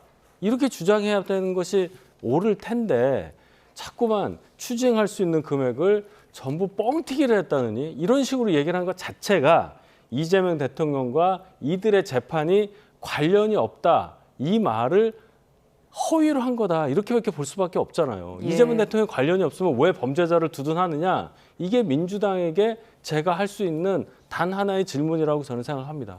이제 이 부분을 두고 이제 여야 모두가 국정조사 카드를 꺼내 들었는데 일단 민주당은 이 대장동 사건 자체가 검찰의 조작 수사 그리고 무리한 기소 때문이니까 이 부분을 수사해야 한다고 하고 있고 또 국민의힘은 반대로 이번 항소 포기 경위와 배경을 밝혀야 한다고 주장하고 있거든요. 어떻게 될까요? 그냥 합쳐서 동시 국정조사를 해도 될 것 같아요. 그래요? 이제 대장동 사건에 대해서 뻥튀기에 대해서 설명을 드리면 예. 이게 650억에서 4,800억이 늘어난 이유는 이재명 대표를 엮어넣으려고 예. 검찰이 그 당시에 뻥튀기를 합니다. 이 손실, 이 추징금액 자체를 예. 이재명 당시 성남시장이 성남시에 피해를 입혔다고 본 거예요. 그래서 대장동 개발을 하면서 원래는 이게 LH 공공개발이었는데 새누리당이었던 의회에서 이거를 민간개발로 고칩니다. 예. 그리고 이제 이재명 당시 성남시장 오면서 민관으로 해서 절반을 환수해 오는 것이죠. 그게 5,300억이 이제 터널이나 이런 주변 도로로 가져와요. 근데 이게 왜 배임죄로 이재명 그 당시 성남시장을 엮어 놓냐면 더 많이 가져올 수 있는데 적게 가졌다예요. 왜 그거밖에 안 가져와? 나머지를 다 저쪽에다 다 배불리게 해준 게 아니야. 이 논리로 지금 대장동이 진행이 됐거든요. 예. 그래서 저는 이게 뻥튀기가 됐던 것이고 추징금에 대해서 다시 한번 설명드리면 저는 주진우 의원도 법률가 출신을 잘 아실 텐데 왜 자꾸 국민을 호도하는지 배임 횡령 자체는 피해자가 있어서 이건 형사적으로 몰수를 할 수가 없어요. 이건 민사로 해서 다퉈야 되는 문제고 그래서 성남시가 이 추징에 대해서 손해를 봤기 때문에 이 부분을 지금 소를 제기해서 환수 조치를 다투고 있습니다. 예. 그래서 법원이 이거를 정확하게 판단을 해서 473억 원을 이거는 이제 범죄 수익으로 보고 몰수를 하는 것이고 나머지는 환수를 다투어야 될 민사행위이기 때문에 두는 것인데 이게 마치 그 민간업자들에게 뭔가 여지를 줬다. 이거는 전혀 사실과 다른 부분이다라는 점을 다시 한번 확인을 해보시고 얘기를 하셔야 될 것 같아요. 예, 이 국정조사가 어느 방향으로 흘러갈지는 정치권을 좀 더 지켜보기로 하고요. 이 부분도 좀 짚어볼게요. 최근 김건희 특검이 윤 전 대통령의 사저를 다시 좀 압수수색했는데 김기현 전 국민의힘 대표의 아내가 선물한 걸로 밝혀진 지금 가방이 나왔습니다. 명품 가방인데 이 부분에 대해서 김기현 의원이 준 거는 인정을 하는데 사회적인 예의 차원에서 준 선물이었다 이렇게 밝혔거든요. 글쎄요, 그 사회적 예의라는 그 단어가 뭘 의미하는지에 대해서 저는 잘 이해를 못하겠습니다. 예. 만약에 전당대회에서 당대표로 김기현 의원이 당선이 돼서 예. 거기에 대한 감사의 표시로 의례적으로 주는 거라고 했다 하더라도 예. 감사의 대상이 저는 잘못됐다고 생각합니다. 예. 본인을 당대표로 뽑아준 사람은 당원이고요. 또 그 과정에서 선거를 책임지고 선거 과정에서 일을 했었던 많은 그 캠프에 있었던 분들, 그분들이 감사의 대상이 되어야지 당대표를 임명하는 게 아닌데 예. 왜 대통령의 배우자에게 감사 인사를 했어야 했느냐 이런 지적에 대해서는 아마 아무런 해명이 안 될 것이라 저는 이렇게 생각합니다. 그러니까 그 당시에 김기현 의원이 그 선거에 같이 나왔던 나경원 의원이나 안철수 후보 같은 경우보다 상대적으로 지지율이 조금 낮긴 했었잖아요. 이런 네. 부분들이 지금 다시 주목이 되고 있죠. 5명 중에 5위였는지 6명 중에 5위였는지 한참 밑에였고요. 예. 사실 그 유력하지 않다고 봤었는데 용산에서 개입하면서 유력해져 버렸죠. 예. 뭐 나경원 당시 의원 같은 경우는 연판장 사태로 있어서 뭐 거의 뭐 물러난 상황까지 예. 했고 나머지도 그렇게 용산에서 힘을 썼다라는 것이었는데 의아했죠. 이게 왜 당무에 용산이 개입하지 했는데 그때 너무 노골적으로 늘 하던 때라서 그냥 지나갔어요. 다 이제 우리가 아는 얘기니까요. 그냥 김기현 의원의 배우자가 왜 영부인이었던 김건희 씨에게 이 명품백을 줬느냐. 거기까지 사회적인 예의라고 했을 땐 그냥 명품백만 줘야 되는데 편지를 썼잖아요. 예. 열심히 도와주신 덕분이다. 그러면 그 덕분이라는 건 행위가 있었다는 것이고 예. 대통령실이 당대표 선거에 개입했다는 증거가 되는 것이죠. 그러면 사실 저는 그 외에도 뭐가 더 있는 거 아니야? 라는 게 합리적 의심 같아요. 예. 배우자가 그 정도 있으면 김기현 대표는 뭘 했을까? 라고 국민들은 생각할 수밖에 없다. 그래서 이거는 조사가 필요한 부분이지 예의로, 사회적 예의로 넘어갈 상황은 아닌 것 같다고 말씀드립니다. 지금 오늘 아침 이런 상황 속에서 정청래 민주당 대표가 다시 한번 국민의힘 정당 해산을 언급했단 말이죠. 이번 일이 어떤 파장을 좀 불러올까요? 정당 해산하고는 관련이 없습니다. 정당 해산은요, 정당의 목표나 활동 이런 것들이 민주적 기본 질서에 반할 때 할 수 있는 건데 예. 현재 진행형이 되어야 하고요. 그리고 더 중요한 거는 정청래 대표는 정당 해산을 요구할 권리가 없어요. 법무부 장관이 하는 겁니다. 헌재. 그러니까 자꾸 정청래 대표가 이렇게 선을 넘는 발언을 상대 당에 대해서 자주 반복하시는 것 저희 당 그리고 국민들로부터 그렇게 환영받지 못할 것이라고 말씀드립니다. 예, 끝으로 서 소장님 의견까지 들어보겠습니다. 뭐 민주당 당대표로서 예. 정치적인 주장을 할 수는 있다고 봐요. 그리고 이게 민주적 기본 질서에 어긋나는 행위다. 왜냐하면 대통령실과 말하자면 이 당시에 공당으로서의 어떤 이 전대 선거 개입 과정 자체가 예. 통일교신자까지 연결이 돼서 했다면 이 또한 지금 최근에 내란의 사태에서 벗어나지 못하는 국민의힘과 덧붙여서 정당 해산을 정치적으로 주장할 수 있다. 그렇게 생각합니다. 알겠습니다. 오늘 두 분 말씀 여기까지 듣겠습니다. 지금까지 서용주 맥 정치사회연구소장 그리고 윤희석 전 국민의힘 대변인과 함께했습니다. 두 분 고맙습니다.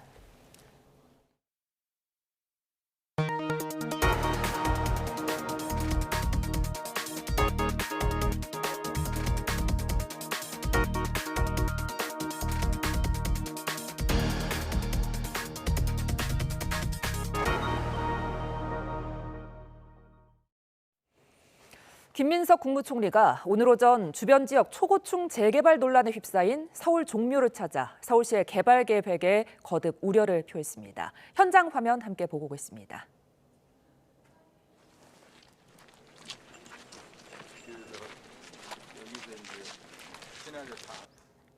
예, 지금 김 총리 오늘 오전 서울시 고층 재개발 계획의 타당성을 따져보겠다면서 유네스코 세계유산 종묘를 찾은 모습 같이 보고 계십니다. 이 자리에는 허민 국가유산청장 그리고 유홍준 국립중앙박물관장, 김경민 서울대 도시계획학과 교수 등이 동행했는데요. 김 총리는 앞서 SNS를 통해 김건희 씨가 지난해 종묘에서 사적으로 차담회를 열었다는 논란을 언급하면서 상상도 못한 망동이 드러나더니 이제는 코앞에 초고층 개발 계획으로 종묘가 순환을 겪고 있다며 서울시를 비판했습니다. 또 이번 개발 계획 때문에 종묘의 세계문화유산 지정이 해지될 수 있다는 심각한 우려가 제기되고 있다며 서울시의 발상은 국익과 국부를 해치는 근시안적 단견이 될 수 있다고 지적했습니다. 이어서 최근 무리하게 한강버스를 밀어붙이다가 시민 부담을 초래한 서울시로서는 더 신중하게 국민적 우려를 경청해야 한다며 이번 문제를 적절히 다룰 법과 제도 보완 착수를 지시하겠다고 밝혔습니다. 한국동서발전 울산화력발전소 붕괴 사고가 닷새째를 맞았는데요. 중앙사고수습본부는 사고 보일러타워 양옆에 있는 다른 타워 2기를 먼저 해체한 뒤 다시 구조 수색 작업에 나선다는 계획입니다. 현장 취재기자 연결합니다. 오태인 기자. 네, 울산화력발전소 붕괴 현장입니다. 네, 붕괴 위험이 있는 보일러타워를 우선 해체한다고요? 네, 제 뒤로 무너진 보일러타워 5호기가 보이실 겁니다. 그 양옆으로 4호기와 6호기가 서 있는데요. 붕괴 사고 전 쓰러뜨리기 위한 작업, 이른바 취약화 작업을 진행했습니다. 작은 충격에도 쓰러질 수 있는 위험한 상태인데 결국 우선 해체가 결정됐습니다. 실종자와 매몰자 구조에 앞서 안전을 확보하기 위한 건데요. 저희가 아침부터 이곳 소식을 전해드리는데 해체 작업을 맡았던 업체 코리아카코 직원들이 현장으로 진입하는 모습을 확인했습니다. 대형 크레인도 현장 투입을 위해 대기한 상태입니다. 아직 서 있는 보일러타워 해체를 위한 작업이 속도를 내는 모양새입니다. 해체한 뒤에 중장비와 많은 인력을 투입해 5기 잔해에 있는 실종자와 매몰자를 찾는다는 계획입니다. 중앙사고수습본부는 피해자 가족들과 협의를 거쳤다고 설명했습니다.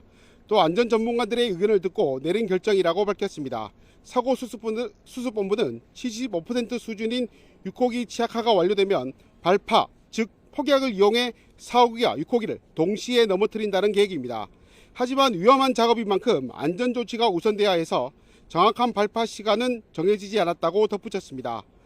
해체 준비로 필수 인력을 제외한 나머지 인원들은 현장을 철수한 상태입니다. 소방구조대원들도 내부 구조 작업을 멈췄는데요. 보일러타워 4호기와 6호기 발파해 해체한 이후 남은 매몰자 4명에 대한 구조 작업을 이어갈 방침입니다. 지금까지 울산 화력발전소 붕괴 현장에서 YTN 오태인입니다. 네, 올해 대학 수학 능력 시험일은 강추위는 없지만 큰 일교차와 미세먼지에 대한 대비가 필요할 것으로 보입니다. 기상청은 올해 수학 능력 시험이 치러지는 오는 13일 목요일에는 전국이 대체로 맑겠고 한낮에는 서울 기온이 예년보다 3, 4도 높은 17도까지 올라 크게 춥지 않겠다고 밝혔습니다. 다만 아침에는 서울과 광주의 기온이 7도, 대구 5도 등으로 다소 쌀쌀하겠고 일교차가 10도 이상 크게 나겠습니다. 또 이동성 고기압 영향권에서 미세먼지 농도가 높아질 수 있어 호흡기 질환이 있는 수험생들은 미세먼지 정보를 확인하는 게 좋겠습니다. 네, 수능 시험을 사흘 앞두고 수험생들이 풀 문제지가 오늘부터 배송을 시작했습니다. 정부는 수능일에 안정적으로 시험이 치러지도록 모든 시험장에 대한 점검을 마쳤다고 밝혔습니다. 이문석 기자입니다. 노끈으로 꽉 묶인 종이 상자를 화물차에 옮깁니다. 2026학년도 대학 수학능력시험 문제지와 답안지가 들어있습니다. 한 번 닫힌 화물칸은 잠금 장치에 식별띠를 매 열어보면 표시가 나게 했습니다. 차로 옮겨진 다음부턴 본격적으로 007 작전이 개시됩니다. 우선 문제지는 경찰 경호 속에 전국 85개 시험지구로 옮겨집니다. 이동 시간이 긴 순서대로 출발하는데 가까운 지역은 수능 전날 이송합니다. 그리고 철저한 경비 속에 공개되지 않은 제3의 장소에서 보관됩니다. 문제지를 시험장에 옮기는 시간은 수능일 새벽입니다. 영역별 시험 시간에 맞춰 상자가 개봉되면 마침내 문답지는 수험생 책상에 오릅니다. 올해 수능 응시자는 작년보다 3만여 명 는 55만 4,174명. 교육부는 시험을 치르는 전국 1,310개 시험장을 대상으로 안전점검을 끝냈다고 밝혔습니다. 남은 3일 기간 시험에 차질 없도록 꼼꼼하게 챙기고 수능 준비에 우리 현장에 계신 선생님들과 함께 최선을 교육부도 다하도록 하겠습니다. 수능이 치러지는 학교는 휴업하지만 시험 영향이 없는 학교는 1시간 늦게 등교합니다. 수험생이 교통체증으로 지각하지 않도록 공공기관과 금융기관, 사업체 등에도 10시 출근이 권고됐습니다. YTN 이문석입니다. 네, 이처럼 수능이 어느덧 사흘 앞으로 다가온 가운데 올해 수능은 지난해와 비슷한 출제 경향을 유지할 것으로 예상되고 있습니다. 킬러 문항이 사라진 대신 응용과 추론 능력을 요구하는 중고난도 문항으로 변별력을 확보할 거로 보입니다. 염혜원 기자입니다. 지난 2022학년도 통합수능 도입 뒤 물수능은 단 한 차례도 없었습니다. 지난해부터는 킬러 문항도 사라져 불수능이 될 가능성 역시 낮아졌습니다. 이런 이유로 전문가들은 올해 수능은 지난해와 비슷한 수준일 거로 예측하고 있습니다. 변별력은 과목당 한두 문항씩 출제되는 중고난도 문항으로 잡을 전망입니다. 지난 6월과 9월 수능 모의평가에서부터 이어져 온 기조입니다. 영역별, 과목별로는 다소 차이가 있겠지만 변별력 있는 문항들을 배치해서 적절한 수준의 난도를 유지하였지만 수험생의 학습 준비 상태에 따라서 조금 더 어렵게 느껴지는 문항들이 존재할 것으로 보입니다. EBS 등에서 접해본 친숙한 지문이나 문제 유형이 많겠지만 매력적인 오답이 수험생들의 판단을 흐리게 할 수 있습니다. 지문에 쓰인 단어와 비슷한 개념의 다른 용어로 보기를 바꾸는 식입니다. 정확한 답을 고르기 위한 응용과 추론 능력이 상위권을 가를 열쇠가 될 거로 예상됩니다.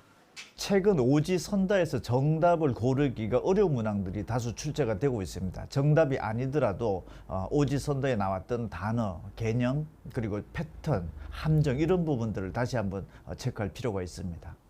당락을가를 핵심은 탐구 영역이 될 거라고 전문가들은 입을 모읍니다. 올해는 역대급 사탐런인 만큼 사회탐구를 선택한 수험생은 한 문제 차이로 등급이 갈릴 가능성이 크고 과학탐구 일부 선택 과목은 만점을 받아야 1등급이 예상됩니다. YTN 염혜원입니다. 네, 연세대학교에서 AI를 활용한 집단 커닝 사태가 불거지면서 논란이 되고 있습니다. 지난달 15일 비대면 중간고사 시험에서 상당수 학생이 챗GPT를 쓰는 등 AI를 이용해서 부정행위를 저지른 정황이 파악된 건데요. 부정행위를 막기 위해서 시험 내내 컴퓨터 화면과 손 얼굴이 모두 나오도록 영상을 촬영해서 제출하도록 했지만 촬영 각도를 조정하거나 사각지대를 만들어서 AI를 악용한 학생들은 막지 못했습니다. 온라인 게시판에서 190명 정도가 커닝을 했다고 고백한 가운데 해당 교수는 자수를 강력하게 경고했고 현재 40명 정도가 부정행위를 인정했습니다. 대학가에선 이미 AI 활용이 보편화됐죠. 한국직업능력연구원 조사에 따르면요. 이 4년제에서 6년제 대학생 726명 중에 91.7%가 과제나 자료 검색에 AI를 활용한 경험이 있다고 답을 했습니다. 이 문제는 활용 가이드라인의 부재입니다. 지난해 한국대학교육협의회 조사에서는요. 전국 대학 131곳 중 77.1%가 아직 생성형 AI 가이드라인을 마련하지 못한 상태였죠. 자, 이런 상황에서 더 큰 문제는 나만 안 쓰면 손해라는 인식이 자리 잡고 있다는 건데요. 한 학생의 말을 들어보시죠. 전년도 수강자들에게 물어봤을 때는 확실히 도움을 많이 받았다고 들었던 것 같습니다. 그래도 캡처를 해서 만약에 AI에게 풀어달라고 한다면? 네, 도움을 받았다. 그러니까 지난해부터 단체 AI 커닝이 만연했던 건데요. AI를 참고 문호로 활용하던 이 수준을 넘어서 아예 커닝 수단으로 남용하게 된 대학가. 현실은 어떤지, 어떤 대책이 시급한지 김명주 AI 안전연구소장 전화로 연결해서 이야기 나눠보도록 하겠습니다. 소장님 나와 계십니까? 네, 안녕하세요. 네, 안녕하십니까. 이 대학가에서 AI를 악용한 커닝, 암암리에 또 비일비재하게 이루어져 왔다는 말이 있는데 이번 사태를 계기로 터질 게 터졌다 이런 말도 나오고 있습니다. 소장님께서도 네. 대학에 계셨으니 현실이 좀 어떤지 궁금한데요. 네, 챗GPT를 비롯한 생성형 AI가 이제 사회에 나온 지가 한 2년, 3년 가까이 되다 보니까 우리 대학생들 같은 경우는 과제할 때나 아니면 학습할 때 AI를 많이 씁니다. 현재 보니까 조사를 해보니 한 80 내지 90%는 과제나 학습에 이용을 하고 있고요. 예. 그리고 이제 시험 볼 때도 예를 들어서 지난 학기 작년도 시험 문제를 AI한테 풀게 해서 비슷한 문제가 나오면 AI 도움을 받아서 정답을 찾아가는 것도 많이 하고 있고 또 우리 학생들이 이제 졸업을 하게 되면 취업을 하게 되는데 취업할 때도 역시 AI 트렌드에 의해서 AI를 요구하기 때문에 활용 능력을 요구하기 때문에 학교에서도 학생들이 많이 쓰고 있는 게 일반적인 추세입니다. 네. 예. 과거 족보를 공유하던 시대에서 더 나아가서 AI를 활용하는 것 같은데 요즘 AI가 쓴 논문을 또 걸러내느라 교수님들께서 A를 쓰고 있다는 얘기가 들립니다. 현재로서는 이런 부정행위를 막을 방법이 마땅치 않은 건가요? 사람이 썼는지 AI가 썼는지 판별하는 판독기도 사실은 있고요. 그런 부분들을 이제 예를 들어서 학생들이 낸 숙제라든지 논문이라든지 이런 부분들을 교수가 판독기를 통해서 어느 정도 걸러낼 수는 있어요. 근데 이 판독기의 정확도가 사실 기대만큼 높진 않습니다. 챗GPT 만들었던 오픈 AI도 AI 텍스트 클래시파이라는 거를 챗GPT 만들 때 동시에 공개를 했다가 이 정확도가 이제 높지 않아서 최근에는 이제 챗GPT 사업하고 약간 상충되는 부분도 있기도 해서 이제 공개를 중단했고요. 이제 그러다 보니까 이 도구를 써서 걸러내는 데서 한계가 있고 또 하나는 도구를 썼을 때 이게 AI로 썼다, AI 도움을 받았다라고 증거를 댈 만한 부분들이 사실은 이게 확실하게 드러나지 않기 때문에 쓰시는 분들도 굉장히 부담스러운 상태죠. 예. 결국은 개인적인 윤리적 문제 이런 부분이 조금 중요할 것 같은데 사용 기준이 불분명한 것도 좀 큰 문제로 보이는데요. 오픈북 시험처럼 대학 활용의 가이드라인이 좀 시급해 보이기도 합니다. 네, 말씀하신 것처럼 가이드라인에 대한 부분들이 대학에서 이제 연구되어 왔는데 일부 대학들은 가지고 있습니다. 근데 대학이라는 게 주로 이제 교육이 있고 연구가 있고 또 행정 이렇게 크게 세 가지를 나눌 수가 있는데 이 세 가지 영역에서 AI를 지금 더 확산해서 쓰고 있거든요. 문제는 교육 분야입니다. 교육 분야는 교수와 강사들 그리고 학생들 사이에 이 AI 활용에 관한 시각 차이가 굉장히 커요. 학생들은 AI 도움을 받으려고 하는 입장이고 또 교육하시는 교수나 강사분들은 AI 시대이긴 하지만 너희들이 스스로 생각하고 기획하고 머릿속에 가지고 있는 부분들을 굉장히 강조하다 보니까 이번 같은 경우는 오프라인 이제 예를 들어서 온라인상에서 오픈북으로 시험 본다 할 경우에 그런 부분들이 학생들이 기대하는 바와 교수가 기대하는 바가 어긋나고 그게 이제 일종의 치팅처럼 컨닝처럼 이제 비춰져서 이런 부분이 실제로 이제 그 시험 보는 규칙을 어기는 데 있어서 AI를 활용했던 부분들이 드러났던 걸로 이제 문제가 됐던 걸로 알고 있습니다. 네, 알겠습니다. 저희 지금까지 AI 안전연구소장과 함께 연세대학교에서 이뤄진 AI 커닝과 관련한 이야기 나눠봤습니다. 오늘 말씀 고맙습니다. 감사합니다. 어제 저녁 영동고속도로 인천 방향 여주 휴게소에서 SUV가 길을 건너던 보행자를 들이받아 60대 여성 보행자가 숨졌습니다. 오늘 새벽엔 충남 천안의 폐기물 처리 공장에서 불이 나 공장 한 개동이 탔습니다. 사건 사고 소식 권준수 기자입니다. 사고 현장에서 경찰과 구급대원들이 분주히 움직입니다. 경기도 여주시 영동고속도로 인천 방향 여주 휴게소에서 60대 여성이 몰던 SUV 차량이 길을 건너던 보행자를 들이받은 건 어제 저녁 7시 10분쯤. 이 사고로 휴게소를 이용한 뒤 주차장으로 건너가던 60대 여성 보행자가 현장에서 숨졌습니다. 경찰은 60대 여성 운전자가 앞을 제대로 보지 못해 사고가 난 것으로 보고 과속 여부 등을 조사하고 있습니다. 앞서 어제 저녁 7시쯤엔 경기도 성남시 분당구 경부고속도로 서울요금소 부근에서 서울 방향으로 달리던 고속버스 3대와 승합차 1대가 연속으로 부딪혔습니다. 이 사고로 버스 승객 등 10명이 다쳐 병원으로 옮겨진 뒤 치료를 받았습니다. 주변 차선은 휴일 저녁 서울로 돌아오는 차량까지 겹치며 2시간가량 극심한 정체가 빚어졌습니다. 경찰은 1차로를 달리던 승합차가 앞서가던 고속버스를 들이받은 뒤 연쇄 추돌이 발생한 것으로 보고 정확한 사고 경위를 파악하고 있습니다. 오늘 새벽 0시 20분쯤엔 충남 천안시 서북구에 있는 폐기물 처리 공장에서 불이 났습니다. 다친 사람은 없었지만 공장 한 개동이 타버렸습니다. 소방은 공장 부지에 가연성 물질이 많아 큰 불을 잡는 데만 3시간 가까이 걸렸습니다. YTN 권준수입니다. 울산 화력발전소 붕괴 사고와 관련해 공공기관을 사칭한 대리구매, 이른바 노쇼 사기가 발생하고 있다며 경찰이 주의를 당부했습니다.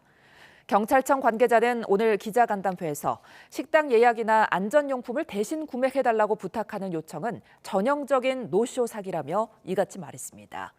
또 울산 사고와 관련한 노쇼 사기는 2건이 접수됐는데 한 건은 1,000만 원 상당의 요청이 있었지만 실제 피해는 발생하지 않은 반면 다른 한 건은 890만 원의 피해가 발생했다고 밝혔습니다. 지난해 우리나라 성인 3명 가운데 1명은 비만이었던 거로 조사됐습니다. 질병관리청이 내놓은 2024 지역사회 건강조사 결과를 보면 우리나라 성인 가운데 34.4%가 비만으로 나타나 10년 전보다 30.8%가량 증가한 거로 나타났습니다. 성별로 보면 남성의 비만율은 41.4%, 여성은 23%였고 남성은 30대와 40대, 여성은 고령층인 60대와 70대에서 상대적으로 비만율이 높았습니다.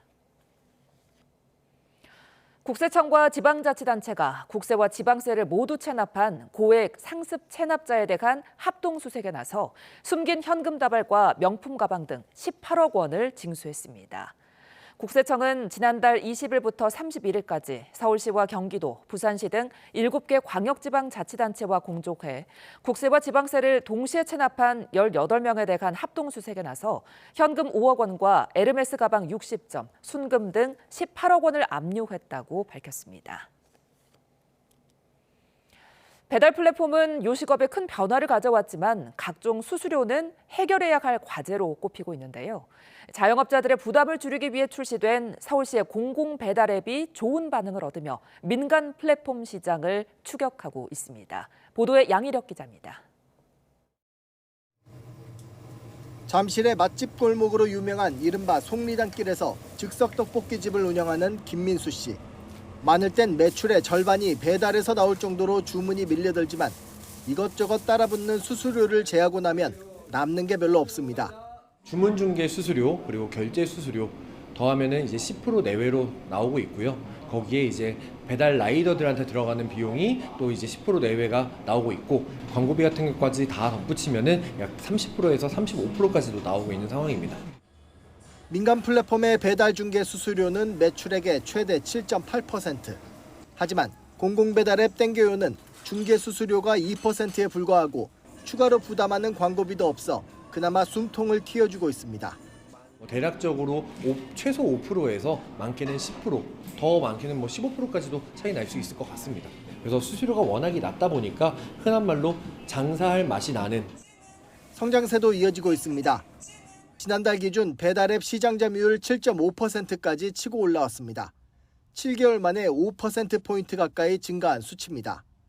공공배달앱의 누적 가입자 수는 234만 명으로 지난해 같은 기간 대비 50%가 뛰었고 매출액은 3.5배 껑충 올랐습니다. 더구나 서울시와 정부가 발행한 각종 소비 쿠폰과 상품권을 활용하면 최대 30% 할인 혜택을 누릴 수 있어 소비자에게도 좋은 선택지가 될 수 있습니다. 서울시는 정책과 지원은 공공에서 플랫폼 운영은 민간인 신한은행에서 맞는 협업 구조가 성장세에 시너지를 냈다고 평가합니다. 다만 막강한 자본력을 앞세우는 민간 플랫폼과의 경쟁에서 살아남으려면 정부나 지자체의 지원이 얼마나 끊김없이 유지되는지가 관건입니다. YTN 양일혁입니다. 네, 검찰이 대장동 사건 항소 포기를 한 것을 두고 후폭풍이 이어지고 있습니다. 이 야권이 법무부 개입 의혹까지 제기한 가운데 정성호 법무부 장관은 항소를 안 해도 문제가 없다고 판단했다, 이런 입장을 밝혔는데요. 관련 내용과 특검 상황들까지 양지민 변호사와 함께 이야기 나눠보겠습니다. 어서 오십시오. 안녕하세요. 자, 지금 이제 대장동 개발 비리 사건의 항소 포기를 검찰이 결정한 것이 굉장히 지금 논란인데, 항소 포기 자체를 놓고 봤을 때 좀 이게 이례적인 건가요? 이례적이다라고 볼 수 있습니다. 왜냐하면 검찰의 입장에서는 뭔가 기계적으로 형식적으로 기준을 가지고 항소를 기계적으로 하는 경우가 있고요. 특히나 이제 뭐 형량을 기준으로, 그러니까 내가 구형한 구형량과 선고 형량을 비교를 해서 이것이 어느 정도의 차이가 나면 항소를 한다라든지. 그런데 이제 대장동 사건의 경우에는 형량의 차이보다는 법리적인 다툼의 부분이 조금 쟁점이 될 수 있겠습니다. 검찰의 경우에는 법리적으로 더 다퉈봐야 되는 부분이 있다라고 판단이 되면 항소를 하는 것이 일반적이고요. 더군다나 이렇게 추징금을 본인이 검찰 입장에서는 어느 정도 돼야 된다라는 수준을 제시를 했고, 그것에 턱없이 부족하게 못 미치는 정도의 추징량이 선고가 된다면 이 부분을 항소를 하는 것이 일반적이거든요. 그런데 이것을 하지 않았다라는 부분에 있어서 이례적이다라는 이야기가 나오는 것이고요. 검사 구형 및 상소 등에 관한 업무 처리 지침을 보더라도 뭐 형종이 달리된 경우, 그러니까 뭐 나는 징역형을 구형을 했는데 법원에서 선고하는 것은 뭐 벌금형을 선고를 했다. 이런 경우에 당연히 하게 되는 것이고, 아니면 선고 형량이나 구형량이 2분의 1 미만 정도로 이렇게 차이가 나는 경우에는 기계적으로 하거든요. 근데 대장동 사건은 딱 여기 맞아떨어지는 것은 아니고 그 내용, 이제 들어가 봤을 때 내용을 살펴봤을 때 사실상 법리적 다툼이 있는 부분이 해결되지 않았다라고 볼 측면도 있기 때문에 이 부분을 두고 조금 설왕설래가 발생하고 있는 것으로 보입니다. 네, 저희가 대장동 관련해서 이야기를 나누고 있었는데요. 속보가 들어와서 이 부분 전해드리고 이어가도록 하겠습니다. 미국 셧다운과 관련된 부분인데요. 지금 최장 기록을 이어가고 있는 미국 연방정부의 셧다운 사태 40일째를 맞았습니다. 이런 가운데 미국 상원에서 임시예산안 첫 관문이 통과됐다는 소식이 조금 전에 들어왔습니다. 미 상원은 임시예산안 처리 첫 단계인 절차 투표에서 찬성 60표, 반대 40표로 60표가 이상이 되면서 가결이 됐습니다. 민주당 지도부는 여전히 임시 예산안에 반대를 했지만 중도파 민주당 의원 8명이 찬성으로 돌아서면서 예산안의 통과가 가능해진 상황입니다. 이 통과된 임시 예산안에는 기존의 예산 시한을 이달 21일에서 내년 1월 30일로 연장하는 내용과, 그리고 쟁점이었던 오바마 케어 보조금 연장을 오는 12월에 표결에 붙이기로 한 조항이 포함이 됐습니다. 또 셧다운 기간 중에 무급휴직 또는 해고됐던 연방 공무원들을 복직시키고 천학급여를 지급하는 조항까지 담겼습니다. 절차 투표를 통과한 임시예산안 상원 본회의 투표를 거쳐서 다시 하원 표결에 붙여지는 거라서 이제 첫 관문을 통과한 것으로 보입니다. 역대 최장 40일째 이어진 연방정부의 셧다운이 지금 일단은 금년간에 저희가 첫 관문이 통과가 되면서 종료가 될 수 있다는 관측이 나오고 있습니다. 저희가 잠시 후에 자세한 내용 들어오면은 이어지는 뉴스에서 전해드리도록 하겠습니다. 네, 대장동 사건의 이제 항소 포기와 관련된 이야기들 나눠보고 있었는데요. 그러니까 지금 이 구형과 상소 등에 대한 업무 지침에 대한 부분을 저희가 이야기 나눠보고 있었습니다. 아침에 이제 정성호 법무부 장관이 출근길에 이야기를 한 부분은 그러니까 구형보다 높은 형이 선고가 돼서 항소를 하지 않아도 문제가 되지 않는다 이런 판단인 건데 그러니까 구형량에 좀 집중을 한 것 같아요.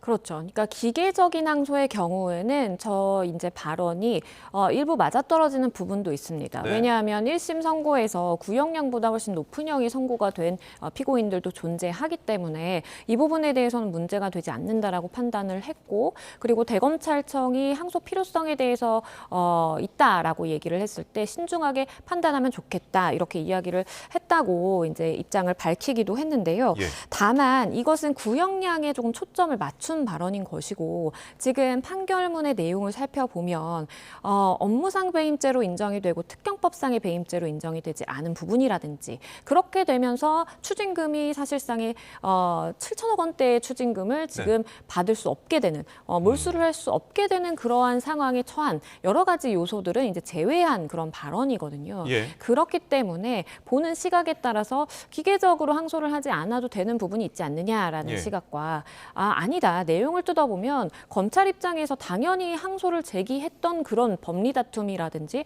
추징금 부분에 대해 문제가 있는데 이것을 아예 논외로 하고 기계적인 항소에 대해서 이야기하는 것은 적절하지 않다라는 이제 시각이 맞서고 있는 상황입니다. 네, 그래서 수사팀 그리고 공판팀 검사들은 이 범죄 수익을 이제 향유할 수 있게 됐다. 지금 이 부분에서 되게 반발을 이어가고 있는데 그래서 내부망에서도 좀 이런 이야기가 나옵니다. 결국은 압박으로 인해서 사실상 항소를 포기한 게 아니냐 이런 주장인데요. 좀 이 부분은 어떻게 바라보십니까? 근데 그도 그럴 것이 왜냐하면 이제 이 타임라인을 보면요. 사실 10월 31일에 이제 유죄 판결이 나오고 수사 공판팀이 만장일치로 항소 결정을 했어요. 예. 그런데 이러한 항소 결정에 따라서 항소 제기 결정에 따라서 중앙지검도 사실 대검찰청에 항소가 적절하다라고 의견을 제시를 했는데 이것이 법무부와의 논의 단계를 거치면서 구체적으로 어떤 명령이라든지 지시가 하달되었는지는 외부로 알려지지 않았지만 네. 그 과정을 거치면서 갑자기 항소 금지로 입장이 바뀌다 보니까 내부 검사들의 입장에서는 당연히 반발할 수밖에 없는 상황이죠. 왜냐하면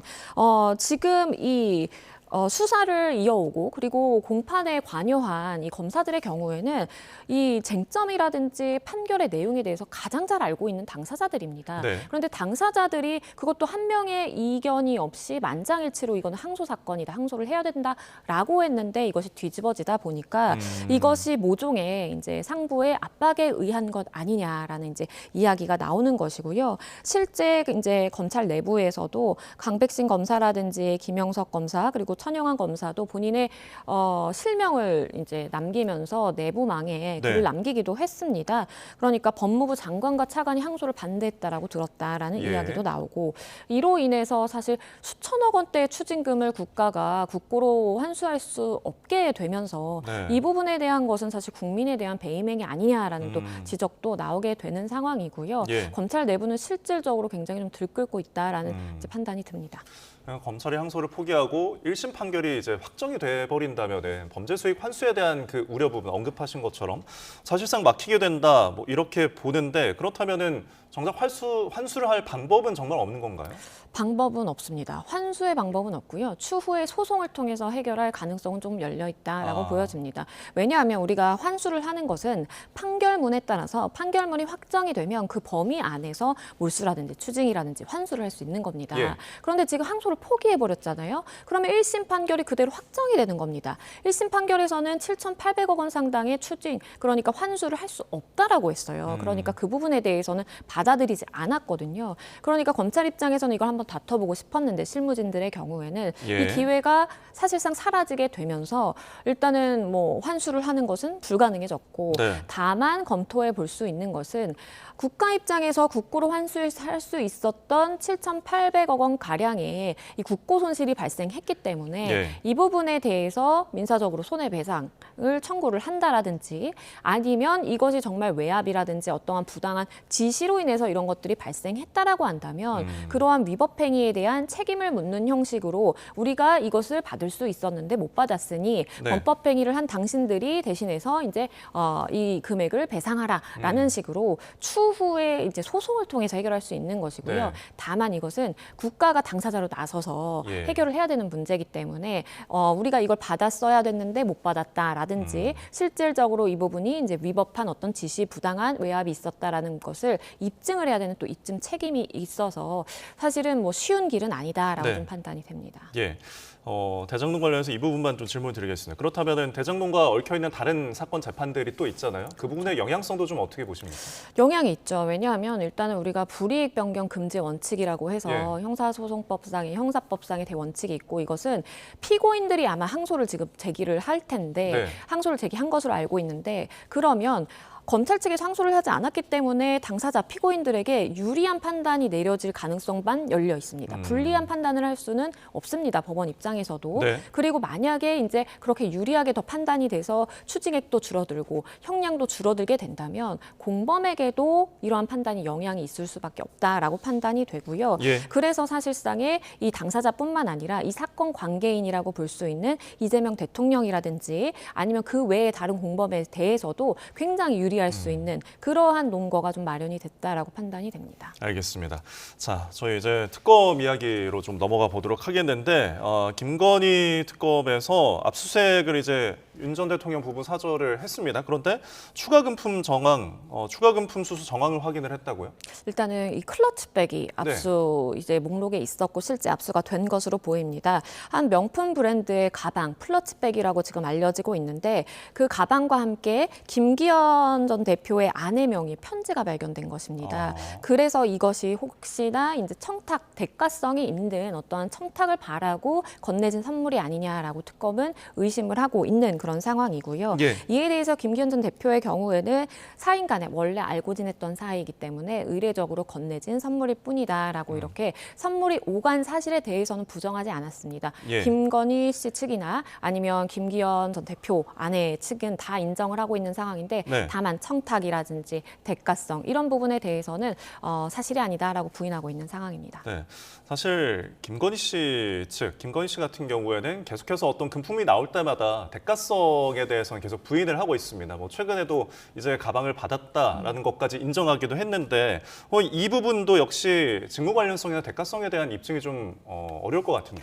그렇죠. 왜냐하면 적어도 내가 어떤 것을 바라고 청탁과 함께 이러한 것을 건넸다라고 얘기가 돼야만 사실 의미 있는 형량을 구형하고 선고가 될 수 있는 부분이 있습니다. 왜냐하면 청탁금지법에 따르면 배우자가 그러니까 선물을 받았을 때 신고해야 되는 의무는 있지만 신고를 하지 않았다라고 해서 처벌할 수 있는 그러한 기준은 굉장히 낮거든요. 그래서 뇌물죄라든지 알선 수재까지 적용을 범위를 넓히고자 한다면 직무 관련성이나 대가성, 어떠한 청탁이 오고 갔다라는 것을 입증을 해야 되는데 김 씨 측에서는 선물을 수수한 것 자체는 부인하기 굉장히 힘들어요. 증거들이 많이 있기 때문에. 그래서 이 부분에 대해서는 인정하되 우리가 법리적으로 좀 다퉈서 청탁이나 대가성이 없기 때문에 법적으로는 어떠한 문제가 되지 않는다라는 식으로 지금 계속해서 재판 전략을 잡고 있는 것으로 보입니다. 알겠습니다. 지금까지 검찰 이슈들 양지민 변호사와 함께 짚어봤습니다. 오늘 말씀 고맙습니다. 감사합니다.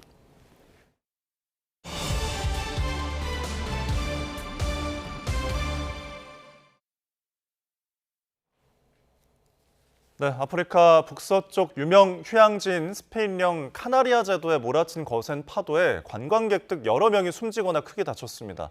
거대한 파도가 덮치며 방파제 위에 있던 이들이 순식간에 바다로 휩쓸려 들어가는 순간이 촬영됐습니다. 김종욱 기자입니다. 거대한 파도가 빠르게 밀려듭니다. 방파제에 부딪혀 더 높이 솟구치더니 방파제 위에 서 있던 이들을 순식간에 휩쓸어버립니다. 바다에 빠진 사람은 10명. 이 장면을 본 주민과 관광객들이 구급 헬기와 힘을 모아 구조 작업을 벌였습니다. 하지만 네덜란드 여성은 심장마비로 끝내 숨졌고 여러 명이 크게 다쳤습니다. 휴양지로 유명한 카나리아 제도의 최대 섬인 테네리페 북부 해변에서 벌어진 사고입니다. Ayer estábamos en la playa y estaba todo el tiempo los socorristas, todo el tiempo pues no entrar, pitando y la gente se metía y unas olas de 7 o 8 metros. 섬 남부 해변에선 한 남성이 물에 뜬 시신으로 발견됐습니다. 섬 곳곳에 파도가 강타해 이딴 사고로 한날 모두 3명이 숨지고 15명이 다쳤습니다. Sí, pero también está marcado, lo tiene marcado y bien señalizado y esto no es para bañarse ni para pasear por el río, no es para no estar más ruin. Ellos van porque ignoran. 당국이 주민과 관광객들에게 높은 파도와 강풍 가능성을 미리 경고하고 해변 산책을 자제해달라고 당부한 것으로 알려졌지만 비극을 피하지 못했습니다. YTN 김종우입니다.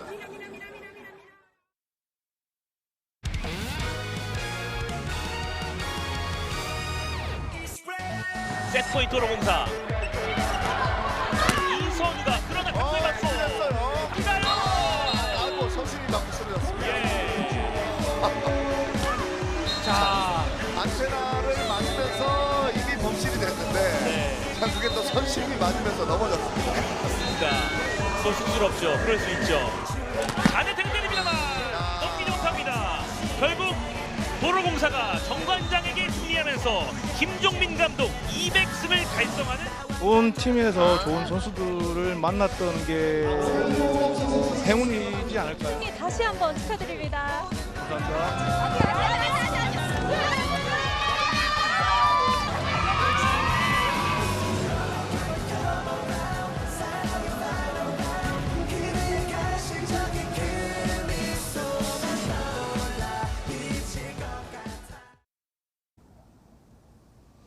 파란 하늘과 붉게 물든 단풍이 자꾸만 하늘을 올려다보게 합니다. 오늘도 도심공원은 가을 정취가 무르익어 가고 있는데요. 다만 아쉬운 건 바람결이 한층 차가워졌습니다. 현재 서울 기온은 10도를 겨우 넘어서고 있습니다. 나오실 때는 찬바람을 막아줄 수 있는 따뜻한 옷차림 하시기 바랍니다. 오늘 전국이 대체로 맑은 가운데 찬바람이 강하게 불며 대기 확산도 원활합니다. 다만 낮 기온은 어제보다 5도 안팎 내려가 쌀쌀한데요. 서울 12도, 광주와 대구 14도까지 오르는데 그치겠습니다. 내일 아침까지는 예년보다 춥겠지만 낮부터는 기온이 다시 오름세를 보이겠습니다. 따라서 수능일인 목요일 심한 추위는 없겠는데요. 다만 일교차가 크게 벌어지겠고요. 또 하늘은 대체로 맑겠지만 아침 안개와 미세먼지 변수가 있어 최신 기상 정보를 잘 확인하셔야겠습니다. 현재 동해 먼바다를 중심으로 풍랑주의보가 발효 중인 가운데 바람이 강하게 불고 물결이 최고 4m까지 매우 거세게 일겠습니다. 시설물 관리와 안전사고에 각별히 유의하시기 바랍니다. 지금까지 YTN 원희다입니다. 월요일 뉴스나우 마칩니다. 함께해 주신 여러분 고맙습니다.